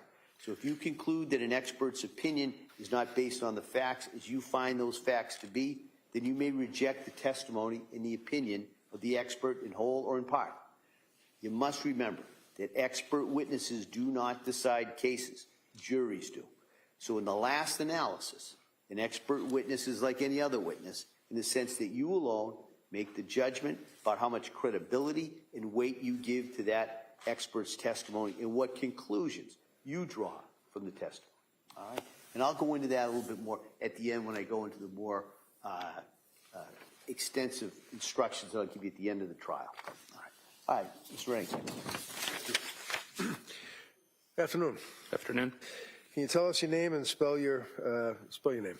It's Michael Wolfovich. It's V as in Victor, U-L, F as in Frank, O, V as in Victor, I-C-H. And what do you do for work, sir? I'm an emergency medicine doctor. I work full-time at Newton Wellesley Hospital. Newton Wellesley? Yes. And can you tell us are you board certified, sir? I am. I'm board certified in emergency medicine. And that would be by the American Board of Emergency Medicine? Correct. And how long have you been practicing emergency medicine? I did 3 years of residency, and this is my 13th year as a full-time attending. And you're presently employed, where is it? Newton Wellesley Hospital primarily, and then I do some additional shifts at Emerson Hospital in Concord. How about medical school? Where'd you go to med school? St. Louis University School of Medicine. And what year did you graduate? 2011. Obviously licensed in the Commonwealth. Yes, sir. In the course of your training and experience, sir, do you work full-time in a particular field of medicine? Just emergency medicine. So basically we see any and all comers, anything from ankle sprains to traumas. Okay. Did I ask you to review some documents regarding this particular case involving Lindsay Clancy? You did. You asked me to review the... Very what you reviewed. Oh, sorry. You asked me to review the photos from the crime scene and then the emergency medical records from South Shore Hospital, Brigham and Women's Hospital, and then the records from her hospital stay at Brigham and Women's Hospital. So in reviewing all of those various hospital records, sir, you're aware that on January 24th of 2023, she initially was transported to South Shore Hospital. Is that correct? Yes, sir. And can you tell the jurors what's treatment she received at the South Shore Hospital briefly? So she arrived with a GCS of 10, meaning she was not really very responsive. Let me interrupt you just because that, what did you say, a G6? GCS, Glasgow Coma Scale. Okay, slow down, because I don't understand. What is a GCS? It's a Glasgow Coma Scale. It's a series of things that we look at to determine how responsive somebody is, you know, whether their eyes are opening spontaneously, whether they're able to speak on their own, and whether you're able to understand what they're saying, and then how much, if at all, they're moving, whether they're moving spontaneously, whether they can follow commands, that kind of thing. Okay. So the Glasgow Coma Scale GCS of 10, what does that tell you as an emergency room doctor? Tells us that she was not very responsive on arrival. It sounds like she was not speaking intelligibly, and the doctors at South Shore Hospital were concerned about her ability to maintain her own airway and made the decision to intubate her, which means putting a breathing tube down her throat into her lungs and placing her on a ventilator and sedating her. Was she also, what would be, I guess, referred to as hypothermic? She was. What does that mean? Means that her body temperature was below what's considered normal. So in her case, her core body temperature was, I believe, 82.1 degrees, which would put her into severe hypothermia. And did you note that she was tachycardic and hypotensive? Yes. What did that mean?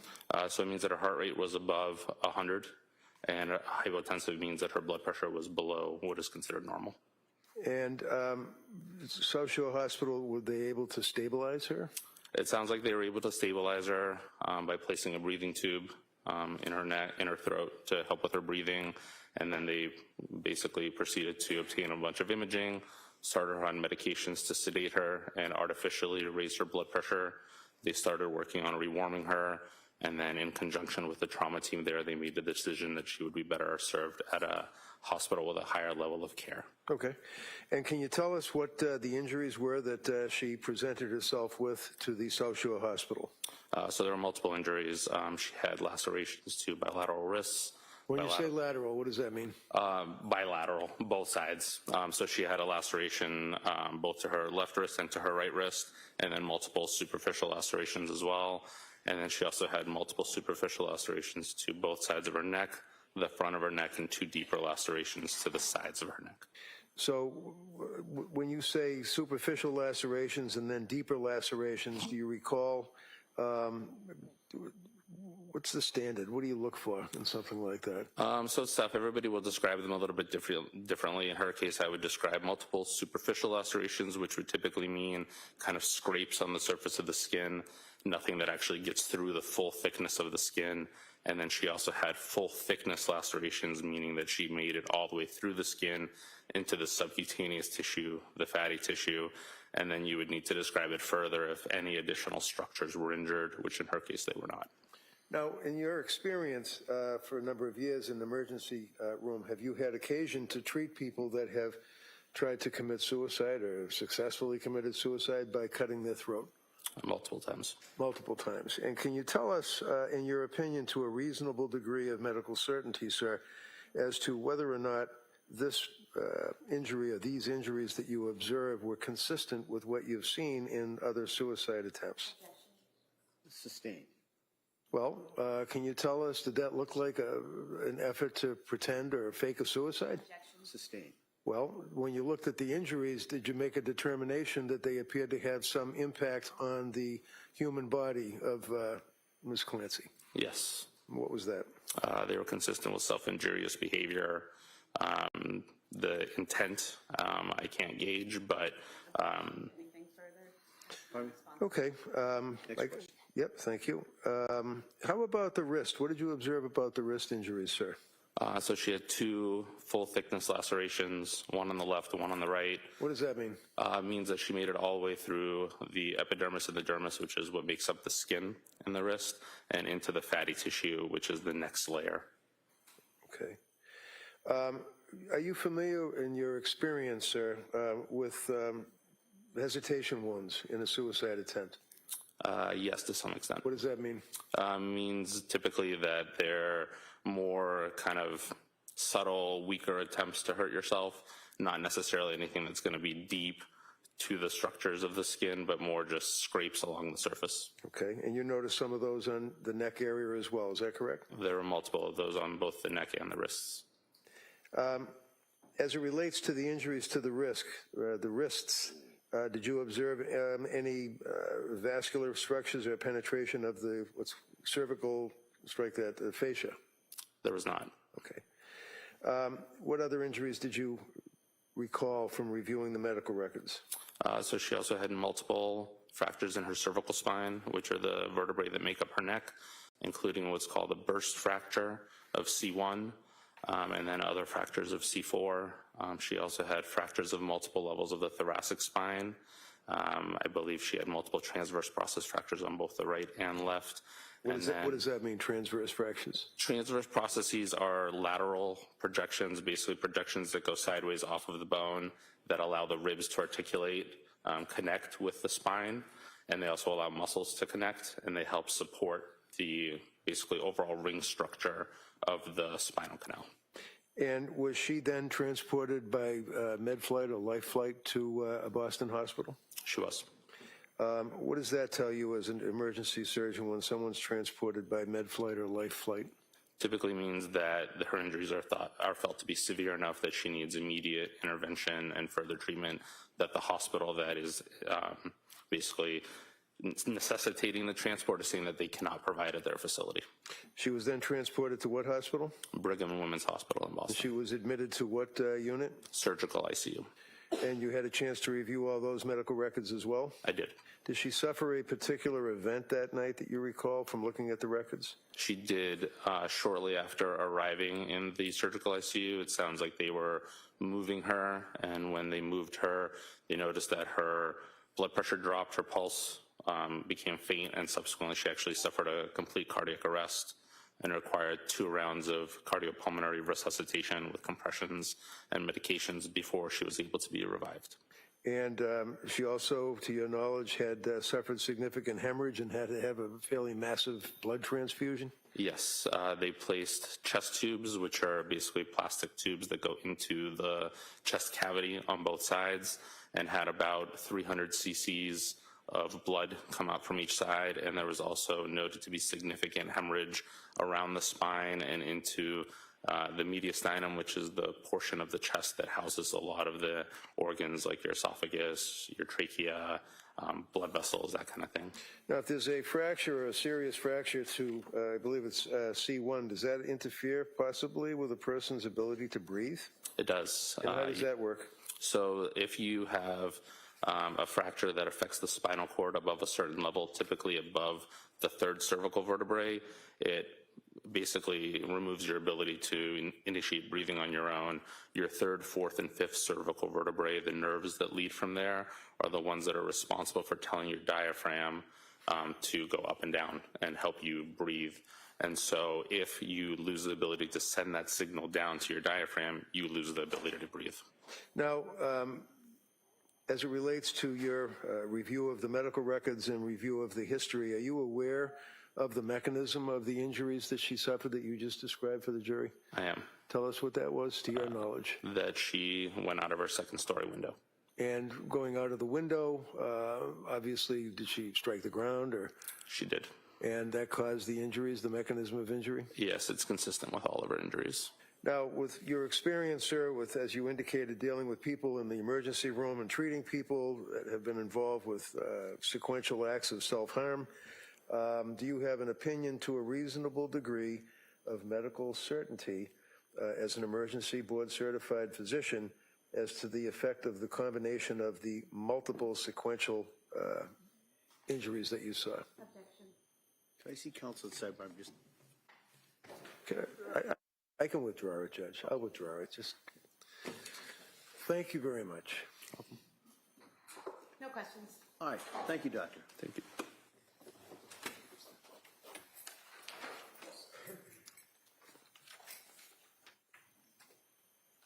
All right. Counsel, now can I see it sidebar? Okay.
All right.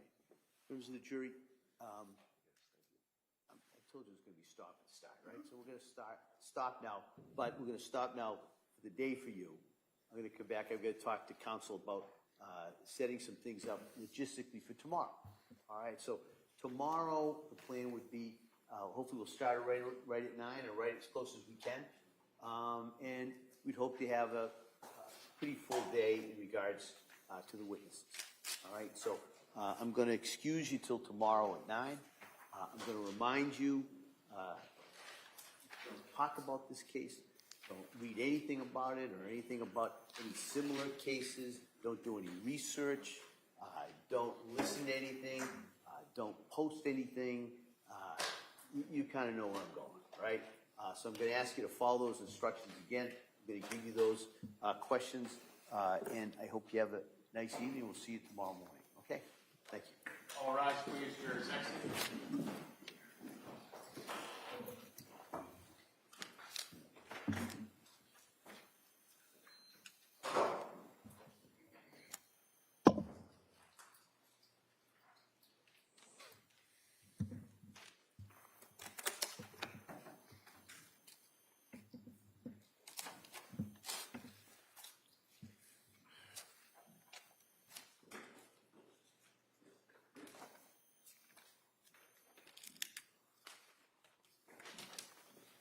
Jurors, the court of this court in session. Please seated. Hey, Counsel, I see you sidebar just really in regards to tomorrow.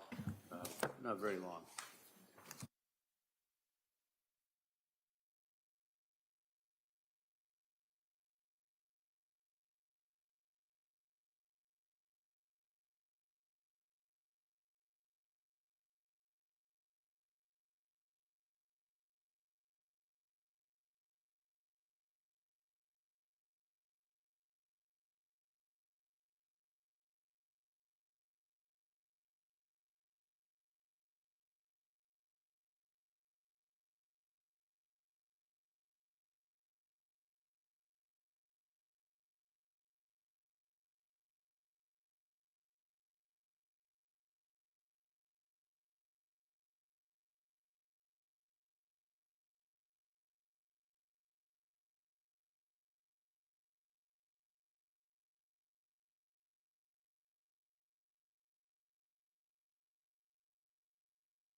these will be marked for identification. Those will be impounded.